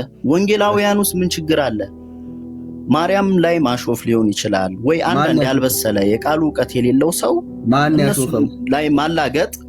ማን ያሾፈው? ምን ብለን አሾፍን? ነገርኩ እኮ አንድ ያልበሰለ አማኝ እኮ አልኩ እንጂ ሙሉ ጴንጤ እኮ አላልኩህም። አይዞህ ምንም እንትን የለውም። ግን የመጨረሻ ምልህ ራእይ 5 ላይ ያለው የቅዱሳን ጸሎት የሚለውን እንዴት ትረዳዋለህ? አትሩጥ ብራዘር፣ አትሩጥ። አንድ ረጋ ብለህ አትሩጥ። ረጋ ብለን ነው የምንሄደው። አንድ ረጋ ሁለተኛ ጴንጤ ቤት ገብተህ ማላገጥ ብለህ በቅዱሳን ላይ እንደሚያላግጡ ሁለተኛ እንዳታወራ። አንተ ሰፈር ያሉትን ጴንጤዎች አላውቅም። እኔ የማውቃቸው ጴንጤዎች በማንም ቅዱሳን ላይ አናላግጥም ብራዘር። በክርስቶስ ኢየሱስ ደም በዳኑ ሰዎች ላይ አናላግጥም። በስራቸው የዳኑ ሰዎች አይደሉም። የዳኑት የጸደቁት ቅዱሳን የተባሉት በኢየሱስ ነው። አየህ፣ በእነሱ ላይ ያለም እያላገጥን ያለ ነው። በኢየሱስ ላይ ነው እያላገጥን ያለ ነው። በክርስቶስ ኢየሱስ ላይ የሚያላግጥ ጴንጤ የለም። ተሳስተ ደግመ እንዳታወራው ይሄንን ቃልኛ ፊት ማንም የወንጌል አማኝ በቅዱሳን ላይ የሚያላግጥ የለም።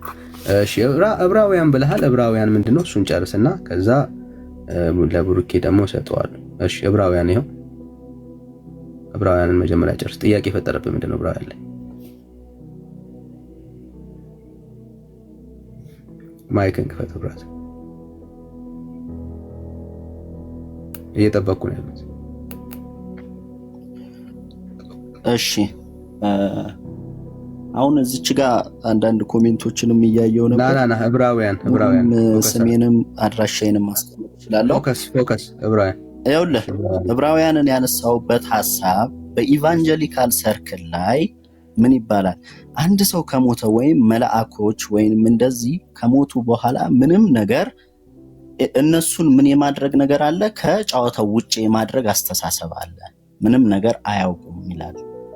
ግን እነዚህ ሁሉ ከአቤል ጀምሮ የተጠቀሱትን ጳውሎስ ሲጠቅስ የነበራቸውን ነገሮች ምንድናቸው? እነዚህ ሁሉ የእምነት አባቶች በዙሪያችን እንደደመና ምስክር ካሉን ይልና የሚናገረው ነገር አለ አይደል? የእምነታችንን ጀማሪና ፈጻሚ የሆነውን ክርስቶስን እየተመለከትን እንዲህ እያለ ይቀጥላል። ያንቀላፉትም ክርስቲያኖች ምንድናቸው? አሁንም ስቲል ሕያዋን ናቸው። አሁን ምንም ነገር ከክርስትናው አሁን እዚህ ላይ ምድር ላይ ስለሚደረገው ነገር ምንም ዕውቀት እንደሌላቸው መሳል የለብንም። ኦልሬዲ ሞተዋል፣ ምንም ነገር አያውቁም የሚለው ላይ አንሂድ።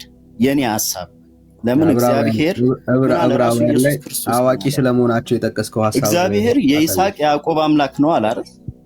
ወንድም አለም የምታወራውን ነገር ራሱ ያወቅካል መሰለኝ። አዋቂ ናቸው ብለህ ታምናለህ ማለት ነው። ዕብራውያን ላይ አዋቂ ናቸው የተባለበትን ቦታ አንጣ። አሁን እኮ ይሄ ያንተ እኮ የገባው ብራዘር እንዴ የተባለበት ቃል ሲባል ዕብራውያን ምዕራፍ 11 ኦንሊ ጂሰስ ጋር እኮ ማውራ መሰለኝ። ኦንሊ ጂሰሶች ምን ይላሉ መሰለ? ናና ብራዘር አንተ ነህ የምታውቃቸው ወዳጄ። አንተ ነህ የምታውቃቸው። ቃል በቃል ደግሞ ልንገርክ ራእይ ምዕራፍ 5 ቁጥር 8 ላይ አንብበን የጠቀስከውን መጀመሪያ ጨርስ እና ከዛ ደግሞ ወደ ሌላ እንሄዳለን። የጠቀስከውን ጨርስ መጀመሪያ።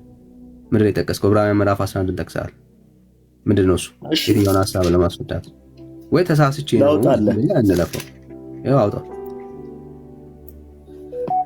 ዕብራውያን ምዕራፍ 12 ቁጥር 12 እሺ፣ አንድ ጀምሮ ምን ይላል? እንግዲህ እነዚህን የሚያህሉ ምስክሮች እንደ ደመና በዙሪያችን ካሉልን እኛ ደግሞ ሸክምን ሁሉ ቶሎም የሚከበንን ኃጢአት ካስወገድን የእምነታችንንም ራስና ፈጻሚውን ኢየሱስን ተመልክተን እያለ ይቀጥላል። እሺ ከቅዱሳን አዋቂን ገነት ጋር ምን ያገናኘዋል? ምንድናቸው እያልኩ ነው። ሕያዋን ናቸው። በምድር ላይ ያለውን ነገር ያውቃሉ። የጠቀስኩት ጴንጤዎች ለምን በዙሪያችን እኮ ምስክር ብለህ ነው ያወራውና ከአዋቂነት ጋር ምን ያገናኘዋል? ነው ሳታውቀው ነው የጠቀስከው። በዙሪያችን እኮ ምስክር ሆነው ነው ያሉት። ምስክር የሚሆነው ምን አይነት ሰው ነው? ምንድነው ምስክር ናቸው ሲል ዊትነስ ናቸው እኮ ይመሰክሩልናል እኮ። እነዚህ እንግዲህ እነዚህ ዊትነስ ነው የሚሆኑት ምስክሮች እንደ ደመና በዙሪያችን ካሉ ሲል ምን እያለ ነው ያለው?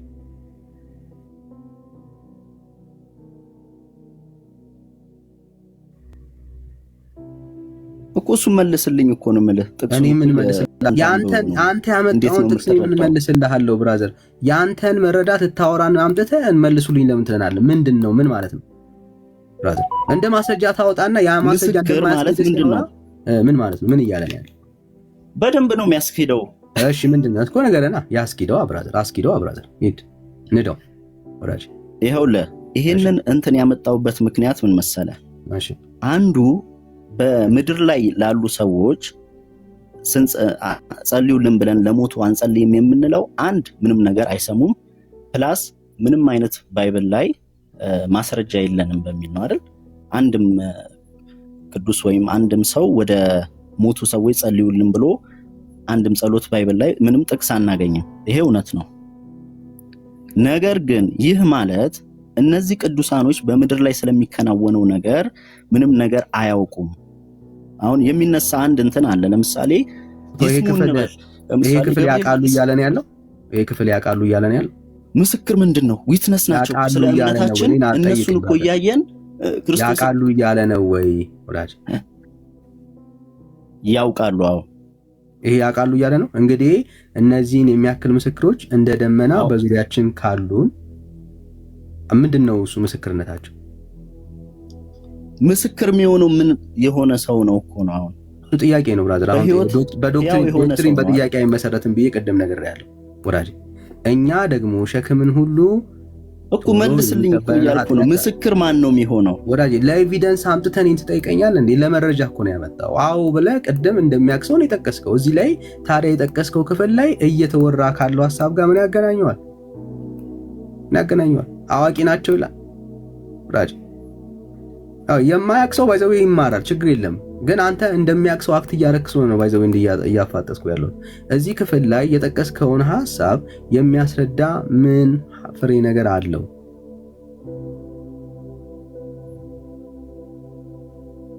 እኔ እዚህ ጋር ያነሳሁትን እኮ አሁንም ያላቆም ስትለኝ ከዛ እናወራለን። ቅድም ያነሳኸው ነገር አለ። ከሞቱ በኋላ ምንም ነገር አያውቁም የሚል ነገር አነሳህ አይደል? በቃ ከሞቱ በኋላ ምንም ማለት ነው ያውቃሉ ማለት እግዚአብሔር ኦምኒሽንስ ነው ኦምኒፕሬዘንት ነው የሚል አልክ። ግን ይሄውን ያውቃሉ እያለ ነው ካልከኝ ሕያዋን ናቸው ያውቃሉ ማለት ነው ወይ? yes ምስክር። አዎ ምስክር የሚሆነው እኮ ሕያው ሰው ነው እንጂ የሞቱ ሰዎች ብቻ እኮ ምስክር ሊሆኑን አይችሉም። ምስክር የተባሉት ነው ማለት እኮ የአቤል ደም ይናገራል ብሎ እኮ ያወራል አይደል? ወንድም አለም አሁን የጠቀስከው ነው። ክርስትናማ በዚህ ብቻ ምድር ከቀጠለ እኮ ተስፋ የለንም ማለት ነው ስለሞቱ። ያንተ አርጊው አሁን ጥያቄው እዚህ ክፍል ላይ ያሉት የጠቀስካቸው ቅዱሳን ምስክር የተባሉት ከምን አንፃር ነው ጥያቄው? በሁሉን አዋቂነታቸው ወይስ በሰሩትና ባደረጉት ነገር? ሁሉን አዋቂ ናቸው አላልኩም። በሽ ችግር የለም የተወሰነም በማወቃቸው ወይስ ደግሞ ዘ ቦዲ ኦፍ ክራይስት ላይ ምንድናቸው ነው አክቲቭ ናቸው? የት አለ አክቲቭ ናቸው የሚለው? በስራቸው አሁን ላይ በስራቸው ምስክር የሚሆነው ምን አይነት ሰው ነው ነው እኮ በቃ እሺ ሚዩት አድርገሽ ይኸውልህ የሞተ ሰው ምስክር ይሆናል እንዴ? በቃ ሚዩት አድርገሽ በቃ ላስረዳና ከዛ ወደ ብሩኬ እንሂድ። ያው ዕብራውያን ምዕራፍ 11 ያነሳቸው ሐሳቦች አሉ። ኦኬ እነኚህ ሁሉ ና እንጂ ብራዘር ና እንጂ እንዴ እንደዚህማ ደስ አይልም። እነኚህ ሁሉ የእምነት አባቶች ናቸው። ምን ያህል ያለ እግዚአብሔር ቃል ዕውቀት እንዳሉ እንድታዩት ያክል ነው። ኦርቶዶክስ ነው ያው ራሱን ለመደበቅ ነው ሄደ። ይሄ ሁሉ ማለት ነው የተዘረዘሩ እነኚህ ሁሉ አባቶች አሉ። ኦኬ ግማሹ አምኖ የተሳካለት፣ አንዳንዱ ደግሞ አምኖ በዛው ያንቀላፋ። እነኚህን ሁሉ ማለት ነው ያነሳቸዋል። ሙሴ ካደገ በኋላ የፈርዖን የልጅ ልጅ እንዳይባል በእምነት እምቢ አለ። በእምነት ማለት ነው ከግብፅ ብዙ ገንዘብ ይልቅ ስለ ክርስቶስ መነቀፍን እጅግ የሚበልጠውን ባለጠግነት እንዲሆን አስቦ ለጊዜውን በኃጢአት ከሚገኝ ደስታ ይልቅ ከእግዚአብሔር ሕዝብ ጋር መከራ መቀበል መረጠ። ብድራቱን ትኩር ብሎ ተመልክቷልና ያነሳቸዋል። ሁሉንም የእምነት አባቶችን ሁሉንም ያነሳው ባይዘው ይዘረዝራል። እነኚህ ሁሉ አሁን ላይ የእምነት አባቶች በዙሪያችን አሉ። ምንድናቸው? ምስክር ናቸው። እግዚአብሔርን ምን ስለማድረግ? ስለማመን፣ ስለመታመን ብራዘር ስለመታመን ምን አለ? በቃ ይሄው ምስክሮች ናቸው አሉ በዙሪያችን። እያወራ ያለው ስለማን ነው? እግዚአብሔር አምላክን አምነው ስላለፉ ሰዎች የህይወት ምስክርነት ነው እያወራ ያለው። እነኚህ ሁሉ የህይወት ምስክርነት ያላቸው ሰዎች አባቶች አሉን፣ እናቶች አሉን። ደም አንዳንዶች ዓለም አልተገባቸውምና በምድረ በዳ በተራራም በዋሻም በምድርም በጉድጓድ ተቅበዘበዙ ይላል። ስለማን? በእምነት ስለ እግዚአብሔር። እነዚህ ሁሉ በእምነታቸው ተመስክሮላቸው ሳሉ የተሰጠውን የተስፋ ቃል አላገኙም። የእምነት በማጣትም በማግኘትም ውስጥ ያለፉ የእምነት አባቶች አሉ። ሐሳቡን እዚህ ነው የሚጨርሰው። እግዚአብሔር ስለኛ አንዳች የሚበልጥ ነገር አስቀድሞ አይቶ ነበርና ከዛ 12 ሲጀምር ይሄንን ነው ሐሳብ የሚለው። አሁን የዘረዘርካቸው የጻፍኳቸው የነገርኳችሁ ሁሉ እነኚህ የእምነት አባቶች በዙሪያችሁ አሉ። ምንድናቸው? ምስክሮች ናቸው። እግዚአብሔርን አምነው ያለፉ ሰዎች ናቸው። ስለዚህ እኛ ደግሞ ሸክምን ሁሉ ቶሎም የሚከበንን ኃጢአትን አስወግደን የእምነታችንን ራስና ፈጻሚ ኢየሱስ ክርስቶስን ተመልክተን በፊታችን ያለውን ሩጫ በትዕግስት እንሩጥ። አትድከሙ፣ አትዛሉ። ክርስቶስን እያያችሁ እናንተም እሩጡ። አብርሃምን አንስቷል፣ ሙሴን አንስቷል። ስለ ክርስቶስ ኢየሱስ ስም መከራ መቀበል። እነኚህ ሁሉ ምንድናቸው? የእምነት ምሳሌዎቻችን ናቸው። በዙሪያችን አሉ። እነሱን ተመልክተናል፣ አይተናል። እግዚአብሔር እንዳልጣላቸው እንዳልተዋቸው ተመልክተናል። እነሱን እያየን በትዕግስት እንሩጥ ነው እያለ ያለው መጽሐፉ እንጂ አሁን ላይ በዙሪያችን ከበውናል እያለ አይደለም። ኦልሬዲ የተነገረልህ ቁጥር 11 ምዕራፍ 11 ላይ ያለውን ሐሳብ ነው። በእምነት በዙሪያችን አለው፣ ከበውናል፣ ምስክሮች ናቸው እያለ ያለው እነኝን ነው ብራዘር። ለምን አሁንም ድረስ የአብርሃም ታሪክ በእምነቱ ለእግዚአብሔር እንዴት እንደታመነ ሙሴም እንደዛው እያንዳንዱን የእምነት አባቶችን የዘረዘራቸውን እናውቃቸዋለን። እነኛን በህይወታቸው ያሳለፉትን ነገር ዛሬም ለኛ በህይወታችን ምንድነው? እሱ ጥንካሬ ነው፣ ብርታት ነው። ምስክሮች አሉ በዙሪያችን። እግዚአብሔርን በዚህ በቻሌንጅ ውስጥ እንኳን ታምነው እግዚአብሔርን ያለፉ እግዚአብሔርን ያመኑ እነሱ አሉ እያለን ያለው ክፍል። ስለ ቅዱሳን ጸሎት መስማት ምናምን ይገናኛል? ምንም አይገናኝ። እና ከቻልክ ራስን አትደብቅ፣ ራስን አውጣ። በጴንጤ ስም አትነግድ። ደጋግሜ የተናገርከው ቃል አለ። አንድም ጥቅስ ማለት ነው ወደ ቅዱሳን የሚደረግ ጸሎትና ምልጃ የለም። ኦርቶዶክስ ግራ ሲገባት የምታደርገው ነገር ምንድነው? እሱ ጥያቄ ትጠይቅና ከዛ ራሷ ዶክትሪን ትመሰርታለች። ቀጥላ እንደዚህ አይደል? አዎ ትልና መልሱን ራሷ በውስጥ አዋቂነት መልሳ ዶክትሪን ትመሰርታለች። በጥያቄ ላይ ዶክትሪን አይመሰረትም ብራዘር። ጥያቄ ጠይቀ መልስ ከሌለው ዶክትሪን አትመሰርትም። እና ለዚህ ነው ግራ የተጋባው ውዱ ወንድማችን ኦርቶዶክሱ ብሩኬ።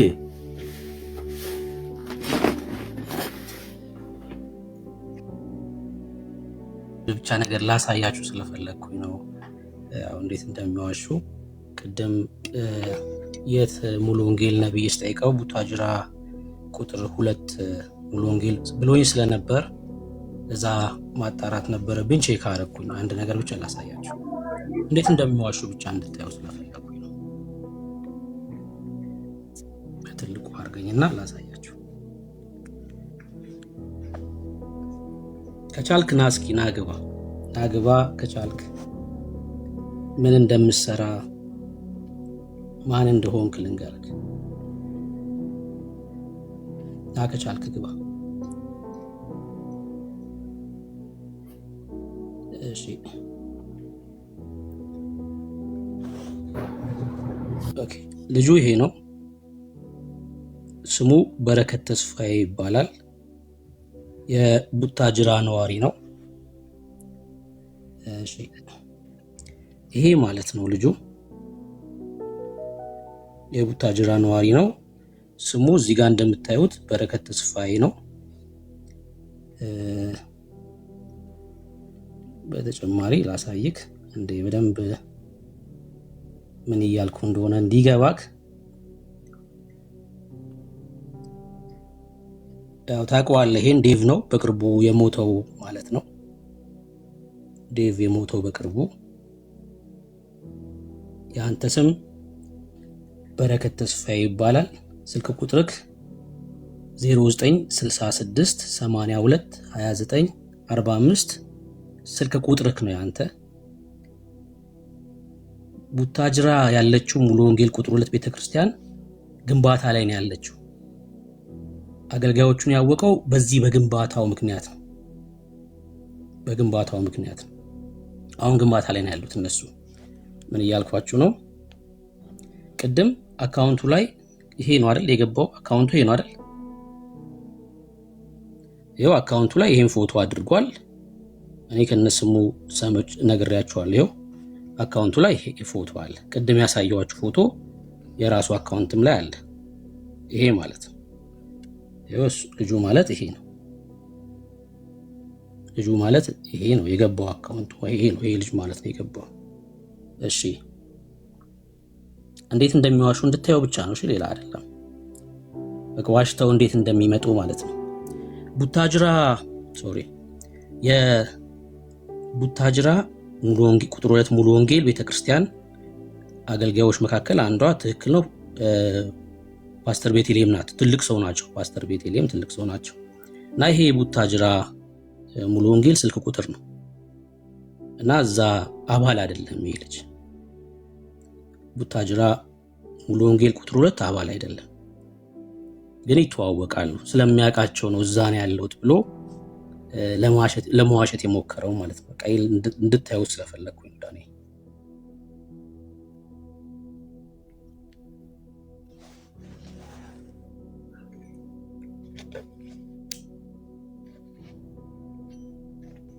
እሺ ብሩኬ ብራዘር ራስን ካልደበቅ መዝለቅ አትችለውም። አሁን እኮ አማራጭ ያለ ብለህ ነው? የለም እኮ አማራጭ። ካልደበቅ ራስን ካልደበቅ፣ ምክንያቱም ጴንጤዎች ሲል ምንድነው እያለ ያለው? ታላግጣላችሁ ይላል። ጴንጤዎች ሲል ራሱን ያወጣና ብዙ ታላግጣላችሁ ይላል። ጴንጤው ነው በቅዱሳን የሚያላግጥ ስታይ ማለት ነው። ማን አለ ጴንጤ የሚያላግጥ? ማንም የለም በቅዱሳን። አንተ ለሰበሰብካቸው ሽማግሌዎችና አሮጊቶች አንጸልይም ማለት ማላገጥ ከሆነብህ ብራዘር የእግዚአብሔር ቃል ነው እንግዲያውስ እንደዚህ እያለ ነው ያለው። የአምላክ ቃል ነው እንደዚህ እያለ ነው ያለው ብራዘር። አትጸልይ ያለን የእግዚአብሔር ቃል ነው። እንዳንጸልይ ያስተማረን የአምላክ ቃል ነው ወዳጅ። ማለት ለማን ይጸልያል? አሁን ለተክለ ሃይማኖት ለማን እንጸልይ ብራዘር? ለማን እንጸልይ እስቲ ንገረኝ። ማለት በዙፋኑ ላይ የተቀመጠ እግዚአብሔር እኔ ጸሎታችሁን ሰማለሁ ወደ እኔ ጩሁ እያለ አሁን ወደ አንድ አረብ ሽማግሌና አሮጊትን እንጩ ብራዘር? ሼም አይደለም? በክርስቶስ ኢየሱስ ያገኘነው ህይወት ልጅነት ብራዘር በቃ ትልቅ እኮ ነው። ከዚህ ልጅነት አንወርድም። በክርስቶስ ኢየሱስ ያገኘነው ህይወት ትልቅ ልጅነት። አሁን አባ አባ ብለን የምንጮህበት ልጅነት መንፈስን ተቀብለናል። ይሄ የልጅነት መንፈስ ወዳጄ ለአፍታ ከህይወታችን አይለይም። ስንንበረከክ ትዝ የሚለን አባ አባ ብለን የምናዋራው አባት እንዳለን ነው። ቢቸግረን ቢጨንቀን እናንተ ከምትጠቅሷቸው የቅርብ ናቸው ከምትሏቸው ይልቅ እግዚአብሔር ለኛ ምናችን ነው? ቅርባችን ነው ማለት ከእግዚአብሔር የሚጠጋጋ ወዳጅ የለንም ሌላ። ከወዳጅ ይልቅ ወዳጅ ነው ጌታ። ከአባትም በላይ አባት ነው ኢየሱስ። አሁን ተክለ ሃይማኖት ከእግዚአብሔር ይልቅ ሊቀርበን ነው ወዳጅ? ማለት ከእግዚአብሔር ይልቅ ሊቀርበን ነው ወይ? በፍጹም። ጳውሎስ እኮ ከጌታ በላይ አይቀርበኝም። የውስጤን ችግር የሚረዳ ከማንም ይልቅ ቅርብ የሆነ ጌታ ነው ያለን። ከማንም ይልቅ ቅርብ የሆነ ወዳጅ ከማንም ይልቅ ለምን እንደሆነ ታውቃለህ? ይሄው አንድ እውነት ይገባናል። ከእንግዲህ ወዲህ ከቅዱሳን ጋራ ባላገሮችና የእግዚአብሔር ቤተሰቦች ናችሁ እንጂ እንግዶችና መጻተኞች አይደላችሁም ይላል የአምላክ ቃል። ያሁንኛ ከነ ጳውሎስ ጋራ አብረን የእግዚአብሔርን መንግስት የምንወርስ ባላገሮች የእግዚአብሔር ቤተሰቦች ነን እንጂ ጳውሎስ ለብቻው የገነነበት እኛ ደግሞ ዝቅ ያልንበት ቤት አልተረከብንም። እግዚአብሔር ሁላችን ምን አድርጎናል? ወራሾች አድርጎናል። ስለዚህ ጳውሎስ ያለው ድፍረት በእግዚአብሔር ፊት የመሰማት ብሩክ ያለው ውቤ ያላት ሶሊ ኤርሚ ያለው እኔ ያለኝ እዚህ ያለን ወንድመቶች አለን። ሁላችን ድፍረት የሆነልን ምንድነው ካልክ ይኸው ቁጥር 18 ላይ በእርሱ ሥራ ሁላችን በአንድ መንፈስ ወደ አብ መግባት አለንና ይላል። ክብር ለእግዚአብሔር ይሁን። በማን? በክርስቶስ ኢየሱስ ሥራ።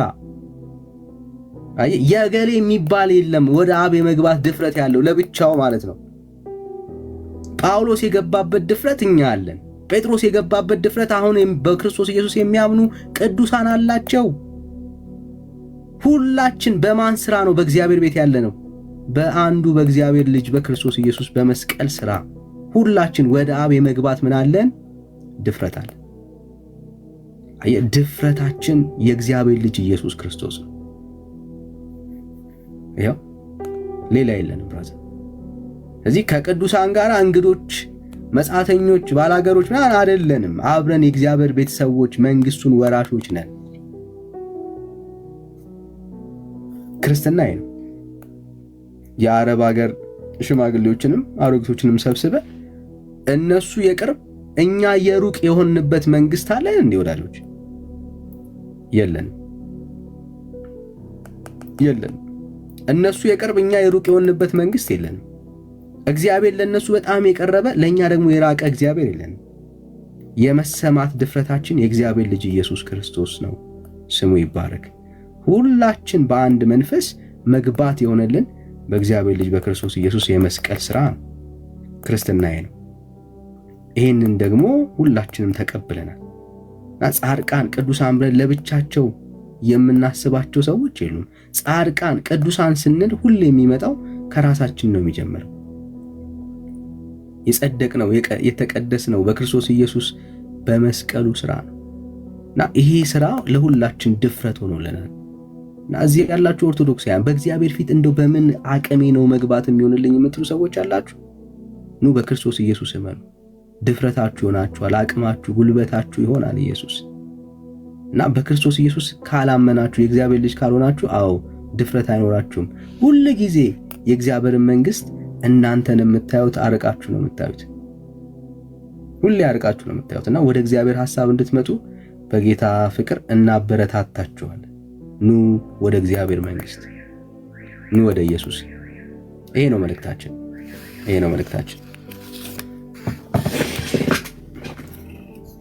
እሺ ሐሳብ አለ ቡርኬ የምትለው ጨምረው። እኔ ወደ ኢየሱስ መምጣት ፈልጋለሁ፣ ግን እኔ የሰማሁት ኢየሱስ ደግሞ የራሱ ፈጣሪ ጌታ አለው። ታዲያ ማጋ ልምጣ? እኔ ጌታ ነው አላለም። እንዴት ነው ወንድም ያስረዳል? የቱ ጋር ነው? እኔ ጌታ አብ ምናምን አይደለም። እኔ ጌታ ነኝ እኔ እመኑኝ አላለም። የቱ ጋር ነው? እኔ አሁን ኢየሱስ ማመን ፈልጋለሁ። አሁን እኔ ሙስሊም ነኝ። እሺ እኔ የመጨረሻም የመጀመሪያም እኔ የዓለሙ ፈጣሪ ነኝ ብሏል ካለ እስቲ ንገረኝ፣ የቱ ጋር ነው ወንድሜ? እስቲ እቺ ብቻ ፈልጌ ነው። ደግሞ እሱ ደግሞ የምሰማው በባይብልም በቁርአንም አለ። ኢየሱስ ራሱ ደግሞ ሌላ ፈጣሪ ለምን ይለምናል? ሌላ ተካራ ምናምን ለዚህ ነው እንደዚህ ለማለት አይደለም። ዳይሬክት ብትነግረን ደስ ይለኛል ወገኔ። አሁን የተናገርከው ምን ትላለህ? ጌታ ነኝ ካለ ኢየሱስ ክርስቶስ ጌታ ነው ብለህ ታምናለህ አንተ? ጌታ እኮ እንደ ጌታ እንኳን መጣችሁ ጌታ ምናምን እኮ ስራ ቦታ ሌላ አባቶች ይባላል እኮ። ጌታ እኮ ለሁሉም ይባላል ወንድሜ። ጌታ የሰጠው ደግሞ ባይብል እኮ አለ ማን ጌታ ለሱ እንደሰጠው። እኔ ያልኩ እኮ ፈጣሪ ነኝ እኔ አምልኩኝ ተገዙኝ ብሏል። እኔም ብቻ እንጂ ሌላ ሰው ምንድነው መሰለ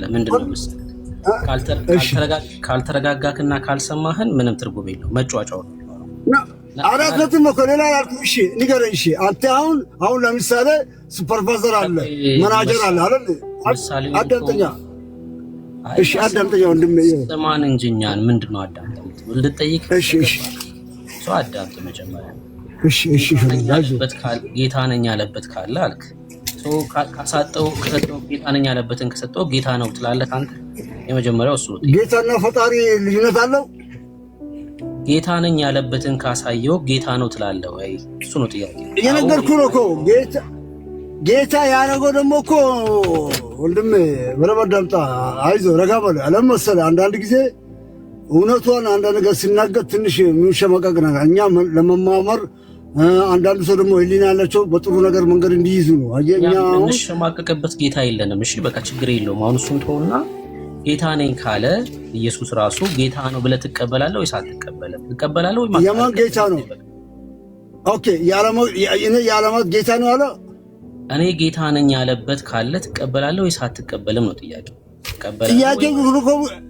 ጥያቄው እኮ ጠየቁህ። ጌታ ሲሆን ለዓለማት ነው ወይስ ለተወሰነ ሰው? አሁን ለምሳሌ ሱፐርቫይዘር አለኝ፣ አዳምጠኛ 3 ክሩ አለኝ። ነምበር 1 ክሩ ሱፐርቫይዘር አለ፣ ነምበር 2 ክሩ። ያንተ ላይፍ እኛ አይመለከተንም እኮ ወዳጄ። እና ነው ምሳሌ ነው የሰጠው እኮ የምድራዊ ስርዓት ሰማያዊ ስርዓት ነው ማለት አይደለም። ቀጥታ ብትመልስ ወደ ሌላ ሐሳብ ሄድ ነበር። በቃ ቀጥታ ብትመልስ። እሺ ወንድም አንተ ረጋብሻ አንድ ጥያቄ ልጠይቅ። እኔ ጌታ ነኝ ስል ብቻ ነው የምቀበለው ወይስ እኔ ጌታ ያንተ ጌታ ነኝ እኔ ተከተሉኝ ነው ወይስ እኔ ጌታ ብቻ ስራ ነው የምከተለው? እቺ መልስልኝ። ጌታ ነኝ ቢል አዎ ጌታ ነው ትላለህ ወይስ አትልም ነው የመጀመሪያው ጥያቄ። አይ አለ የምን ጌታ መጠየቅ የለብኝም እንደ እኔ ጭንቅላት የለኝም። የምን ጌታ የምን ጌታ ታውቃለህ አንተ? የምን ጌታ ታውቃለህ? የዓለማት ጌታ እሱ የሚከተሉት እሱን የፈጸመውን እንዲከተሉት። እሺ ይሄን ጥያቄ ተውት። እሺ እኔ አምላክ ነኝ ያለበት ካለ አምላክ ነው ብለህ ትቀበላለህ? እኔ የማን አምላክ? የዓለማት ነው ወይስ እኔ አምላክ ነኝ? ያው ምን መሰለህ ጭንቅላት ውስጥ ያለ ጩኸት አለ። ለዛ ነው አሁን የአምላክ ጩኸት አይደለም። እሺ እኔ አሁን መጽፌ የሆነ ነገር ቦታ አውጥቼ እኔ አምላክ ነኝ፣ እኔ ሱፐርቫይዘር ነኝ፣ እኔ ፕሬዝዳንት ነኝ ትቀበለኛለህ? የምን ፕሬዝዳንት ብዬ ሰው አይጠይቀኝም። ይኸውልህ ምን አልክ መሰለህ ስትገባ ጌታ ነኝ ያለበት አምላክ ነኝ ያለበት ካለ አምጣ አልከኝ። እሺ አምላክ ነኝ ያለበት ካለ ልስጥክ ትቀበላለህ ወይ ስልህ እኔ ያልኩት አምላክ ማለት ኦኬ እኔ እኛ እንደ ሙስሊም እኛ ብንሳሳት ተሳስተናል ብለን የምንቀበል ሰው ነው። አንተ ግን አተካራ አትግባ። እኔ ያልኩት እኔ ፈጣሪ ነኝ፣ እኔ ተገዙኝ፣ እኔ የዓለማት እኔ ተከተሉኝ ያለ አለ። አንተ እንዳልከው ጌታ ተው። እሺ ተሳስቻለሁ። እሺ ተቀበል።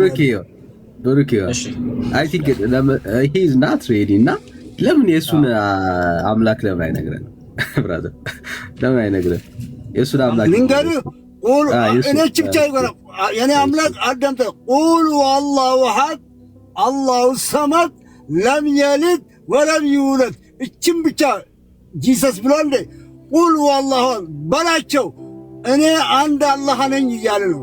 ቁሉ አላሁ አሐድ አላሁ ሰመድ እኔ ብቻ ነኝ አለ። በቃ ብቻ ነው። ሌላ ኢየሱስ ደግሞ እኔ ጌታ ነኝ ሌላ ሰው የለም ብቻ መልሱልኝ እኮ። እስቲ ለምንድን ነው አንዳንድ ጊዜ አተካራ ብትገቡት? አይ ሐረብ የእጃን ስጣት አረብ ሀገር አይ ወይኔ አረብ አትር ተው በእናትህ እውነት እንነጋገራ። ብሽሽቅ ጥሩ አይደለም። ብዙ ሰዎች ይጠይቃሉ ወንድሞቼ። እኔ አሁን እውቀት አዳምጠኛ። አንዳንድ ጊዜ እናንተ አርጅታችኋል። ጄኔሬሽን ልጆች ብዙ ይጠይቃሉ፣ ያነባሉ፣ ይጠይቃሉ። እናንተ ግን ወዳጄ ለምን አትረጋጋምና እንጠይቅሽ? አሁን ነገርከን አይደል? አሁን አንተ ጥያቄ ብቻ እኔ አንድ አላህ እኔ አላህ አንድ ነኝ ይላል ባቢል። እኔ አንድ ፈጣሪ ነኝ ብሏል። ይሄ መንፈስ ከአንተ ላይ ውደቅ በጌታ በኢየሱስ። ኢየሱስ እኮ እኛ መልእክተኛ ነው ወንድሜ። ኢየሱስ እንወደዋለን። ኢየሱስ የኛ መንፈስ ይሰበር በኢየሱስ አጥማይ ነው። ኢየሱስ ይኸውልህ አንዴ ስማኝ፣ ተረጋጋና። ኢየሱስ እኛ እንወደዋለን እናመልከዋለን። ግን እናንተ ግን እኔ ፈጣሪ ነኝ ሳይል ነው። እናንተ ግን ፈጣሪ ነኝ ሳይል ፈጣሪ ነው የምትሉት። እኔ አላለም። እኔ ደግሞ ኦ ማይ ጉድነስ ጌታ ኢየሱስ ፈውስ ይላክል። በጌታ በኢየሱስ ስም ከእስራት ቀያትስታ አተሳደብኩም እናንተ እኮ ብሩኬ እባክህ ስራ እየሰራው ነው። ብሩኬ እየሰማችሁ ነው እና ጆሮዬ ሊፈነዳ ነው። ምኑን ልስራው እንዴ? የሆነ ነገር አድርጉት እንጂ። እሺ አሁን እንደዚህ እናድርግ። እሺ አንዴ ስማን። እሺ ሙስሊሞች ብዙ ጊዜ መጥተው ኢየሱስ ክርስቶስ አምላክ ስለመሆኑ ምን ማስረጃ አላችሁ ይላሉ አይደለ? በጣም እኮ ቀላል ነው። ለምሳሌ ኢየሱስ እኔ ጌታ ነኝ ብሏል፣ እኔ አምላክ ነኝ ብሏል። ደግሞም ከዛ በተለየ በጣም የሚገርም ነገር ልንገራችሁ። ኢየሱስ ክርስቶስ የዘላለምን ሕይወት አሰጣችኋለሁ ሳይሆን እሰጣችኋለሁ አለ። የዘላለምን ሕይወት ሊሰጥ የሚችል ፍጡር በዚህ ምድር ላይ የለም። ለምሳሌ እነሱ የሚከተሉት መሐመድ እንኳን የዘላለምን ሕይወት ሊሰጥ ይቅርና የዘላለም ሕይወት እንዳለው እንኳን ማያውቅ ሰው ነው። ኢየሱስስ የዘላለም እኛ አላህን የምንከተለው እኛ ነብያችን አንከተለው። ነብያችን አንዴ ስማ፣ ካልሰማክ እኮ አስቸጋሪ ነው። ከዛ አትዋሻ ነው ቀያ ተሰኛው ይይዝ ነው አለም አተሳደም እዚህ ጋር ተሳስተሃል ነው የምትለው። እሺ አይደል? እንደዚህ አዳምጥና አይ እዚህ ጋር ተሳስተሃል ትለኛለህ። በቃ ቀላል ነገር። እሺ እንደዛ ልመድ። እንደዛ በጣም ቀላል ነው። ጌታ ኢየሱስ ክርስቶስ የተናገረውን ላሳያችሁ አንዴና ለሌሎቻቸውም ጭምር ስለሚረዳቸው ብዬ ስለማምን ኢየሱስ የተናገረውን ከዛ እንጨርስ።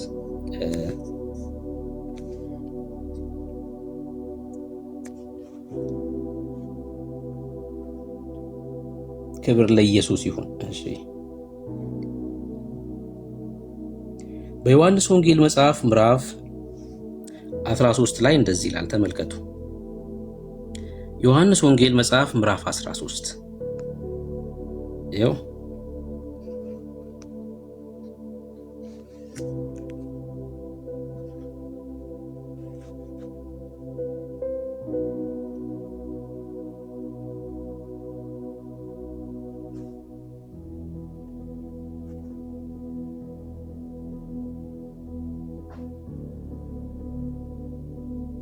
አይታይም። እስኪርን ሙሉ አድርገው እኮ እስኪርን ሙሉ እያደረገው። እሺ ሙሉ አድርገው። እሺ ሚውት አድርገው። እሺ አረግልሃለሁ፣ ችግር የለውም። አንዴ ስልክ ይስተካከል ነው። እሺ ታገስ።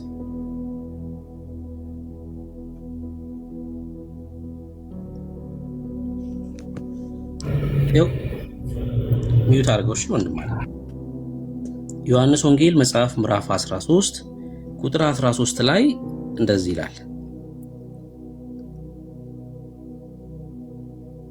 እናንተ መምህርና ጌታ ትሉኛላችሁ።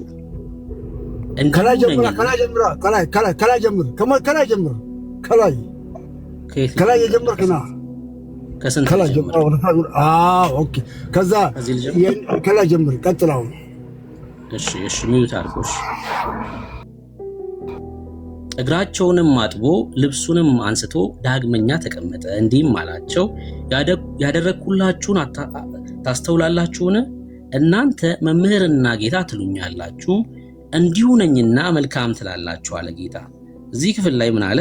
እናንተ መምህርና ጌታ ትሉኛላችሁ። አሁን የእነሱ ምስክርነት ነው ይሄ፣ እነሱ ያሉትን ነው። ኦኬ። ቀጥሎ ግን እንደዚህ ይላል ቁጥር 14 ላይ እንግዲህ አንተ እዚህ ላይ እኔ ጌታና መምህር ትሉኛላችሁ ብሎ ማን ነው? ኢየሱስ ነው እንደዛ ያለው። ታዲያ እሱ ጌታ አይደለም እንዴ? አንተም ለምን ትሉኛላችሁ ለምን ይላል? ይሄው ላሳየህ እኮ ነው። ቆይ አንዴ ተረጋጋ እንደማለት ካልተረጋጋ እሺ ነው። እሺ ቀጥል። አሁን እኮ ራሱ ኦኬ ቀጥል። እሺ ጌታ ይርዳክ። እንግዲህ እናንተ መምህርና ጌታ ትሉኛላችሁ፣ እንዲሁ ነኝና መልካም ትላላችሁ ይልና ቁጥር 14 ላይ ኢየሱስ እንደዚህ ያለ፣ እንግዲህ እኔ ጌታና መምህር ስሆን እግራችሁን ካጠብኩ እናንተ ደግሞ እርስ በርሳችሁ እግራችሁን ተጣጠቡ ዘንድ ይገባችኋል አለ። ምን አለ ጌታ? እዚህ ላይ እኔ ግን እግራችሁ ሳጥብ እንደ ኢየሱስ የሰው እግር ያጥባል እንዴ? ምን ማለት ነው?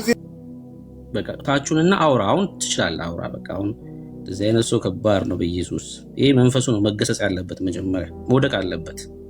መውደቅ ይሄ በእውነት ነው የምላችሁ። ራሱ መሐመድን የያዘው መንፈስ ነው የያዘው ይሄ ሰውዬ። መሐመድን የቀለደበት መንፈስ ማለት ነው። እና ጌታ ኢየሱስ ይርዳ። ከአንተ ላይ ይሄ መንፈስ ይመጣ በኢየሱስ። እና ጌታ ምን አለ እንዴ? ጌታ እግር ያጥባል እንዴ? የትህትናው ጥግ ማለት እኮ ነው። እሱ ጌታ ሲሆን ይህን እኮ ነው እየነገረን ያለው። እንግዲህ እኔ ጌታና መምህር ሰውን እግራችሁን ካጠብኩ ጌታ ነኝ። አዎ ጌታ ነው። እና ጌታ ሆኖ ግን እግር አጠበ።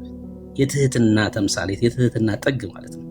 ምን አለ እዚህ ጋር? እናንተ መምህርና ጌታ ትሉኛላችሁ፣ እንዲሁ ነኝና መልካም ትላላችሁ ካለ በኋላ እንግዲህ እኔ ጌታና መምህር ሰውን እግራችሁን ካጠብኩ እናንተ ደግሞ እርስ በርሳችሁ እግራችሁን ተጣጠቡ ዘንድ ይገባችኋል። እንግዲህ እኔ ምንድን ነኝ አለ? ጌታ ነኝ ደግሞ መምህር ነኝ አለ። ኢየሱስ ጌታ ነው። ዮሐንስ ወንጌል መጽሐፍ ምዕራፍ 20 እሺ ከቁጥር 26 ጀምሮ እናንብብ። ከ8ም ቀን በኋላ ደቀ መዛሙርቱ ደግሞ በውስጥ ነበሩ፣ ቶማስም ከእነርሱ ጋር ነበር። ደጆች ተዘግቶ ሳሉ ኢየሱስ መጣ፣ በመካከላቸውም ቆመ። ሰላም ለእናንተ ይሁን አላቸው። ከዚያም በኋላ ቶማስ ጣትህን ወደዚህ አምጣና እጆቼን እይ፣ እጅህን አምጣና በጎኔ አግባ፣ ያመንክ እንጂ ያላመንክ አትሁን አለው። ቶማስ በዛ በመጀመሪያው ጌታ ሲገለጥ አልነበረም? እዚህኛው ላይ እና ተጠራጥሮ ነበር ቶማስ። ከዛስ ጣትህን ወደዚህ አምጣና እጆቼን እይ፣ እጅህንም አምጣና በጎኔ አግባ አለው። ያመንክ እንጂ ያላመንክ አትሁን። ቶማስ እንዲህ ብሎ መለሰ። ከዛ ቶማስም ጌታዬ አምላኬም ብሎ መለሰለት። ምን አለው ቶማስ? ጌታዬ አለው። ቀጥሎስ አምላኬም ብሎ መለሰለት። ቁጥር 29 ላይ ጌታ እንደዚህ ይላል፣ ተመልከቱ። ቶማስ ጌታዬ አምላኬ ላለው ንግግር ኢየሱስ ሲመልስ ስላየኸኝ አምነሃል አለው። ምኑን ነው ቶማስ ያመነው? ጌታውና አምላኩ መሆኑን አመነ ቶማስ። ኢየሱስስ አንተ ስላየኸኝ አምነሃል። ሳያዩ የሚያምኑ ብፁዓን ናቸው። ምኑን? ኢየሱስን በአካል ልክ ቶማስ እንደዳበሰው ሳናይ አዎ ጌታ ኢየሱስ ክርስቶስ አምላክ ነው ብለን ላመንኛ ደግሞ ብፁዓን ናቸው ይላል ቃሉ። ክብር ለኢየሱስ ይሁን። አንተ ምን አልክ? ስላየ ካመንክ፣ ስለ ዳሰስ ካመንክ። ምኑን? አምላክነቱን አመነ። ሳያዩ የሚያምኑ የጌታ የክርስቶስ ኢየሱስን አምላክነት በጣም እኮ ነው የሚገርመው አይደል? አንዲት ሴት አንዲት ድንግል በእግዚአብሔር አሰራር ኢየሱስ የተባለ ሰው ወለደች። ከዛ እሱ አምላክ ነው ብሎ ያምናሉ። ለአይምሮ ይከብዳል አይደል? እግዚአብሔር ካረዳ በስተቀር እኮ በጣም ከባድ ነው። በጣም ከባድ ነው። እንደነሱ ናችሁ ስታስቡት። ለዛ ነው እንዴ ወንድ ልጅ እንደዚህ ብሎ ሲናገሩ የምትመለከቱት። ለአይምሮ ይከብዳል አይደል? በእውነት እግዚአብሔር ሲገልጥልህ ነው ኢየሱስ አዎ አምላክ ነው ብለህ የምትመሰክር። እግዚአብሔር ሲረዳ ነው።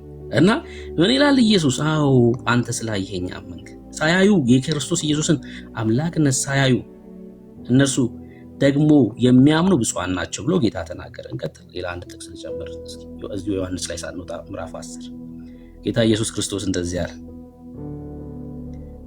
አለ ኢየሱስ ቁጥር 27 በጎቼ ድምፄን ይሰማሉ፣ እኔም አውቃቸዋለሁ፣ ይከተሉኝማል አለ። ምኖች አለ? በጎቼ አለ። እሺ እኔም የዘላለምን ሕይወት ሰጣቸዋለሁ አለ። ከሞን የዘላለምን ሕይወት ሰጣለሁ ብሎ የተናገረ በቀደመውም ኪዳን በአዲስ ኪዳን አንድም ሰው የለም። ቡድሃ ሂድ፣ ሙስሊም ጋር ሂድ፣ እኔ የዘላለምን ሕይወት ሰጣለሁ ብሎ የሚናገር አንድም ሰው የለም። ምናልባት የዘላለምን ሕይወት አሰጣለሁ የሚል ሰው ሊኖር ይችላል። እሰጣለሁ ብሎ መናገር የሚችለው ግን አምላክ ነው። ምን አለ ጌታ ኢየሱስ ክርስቶስ?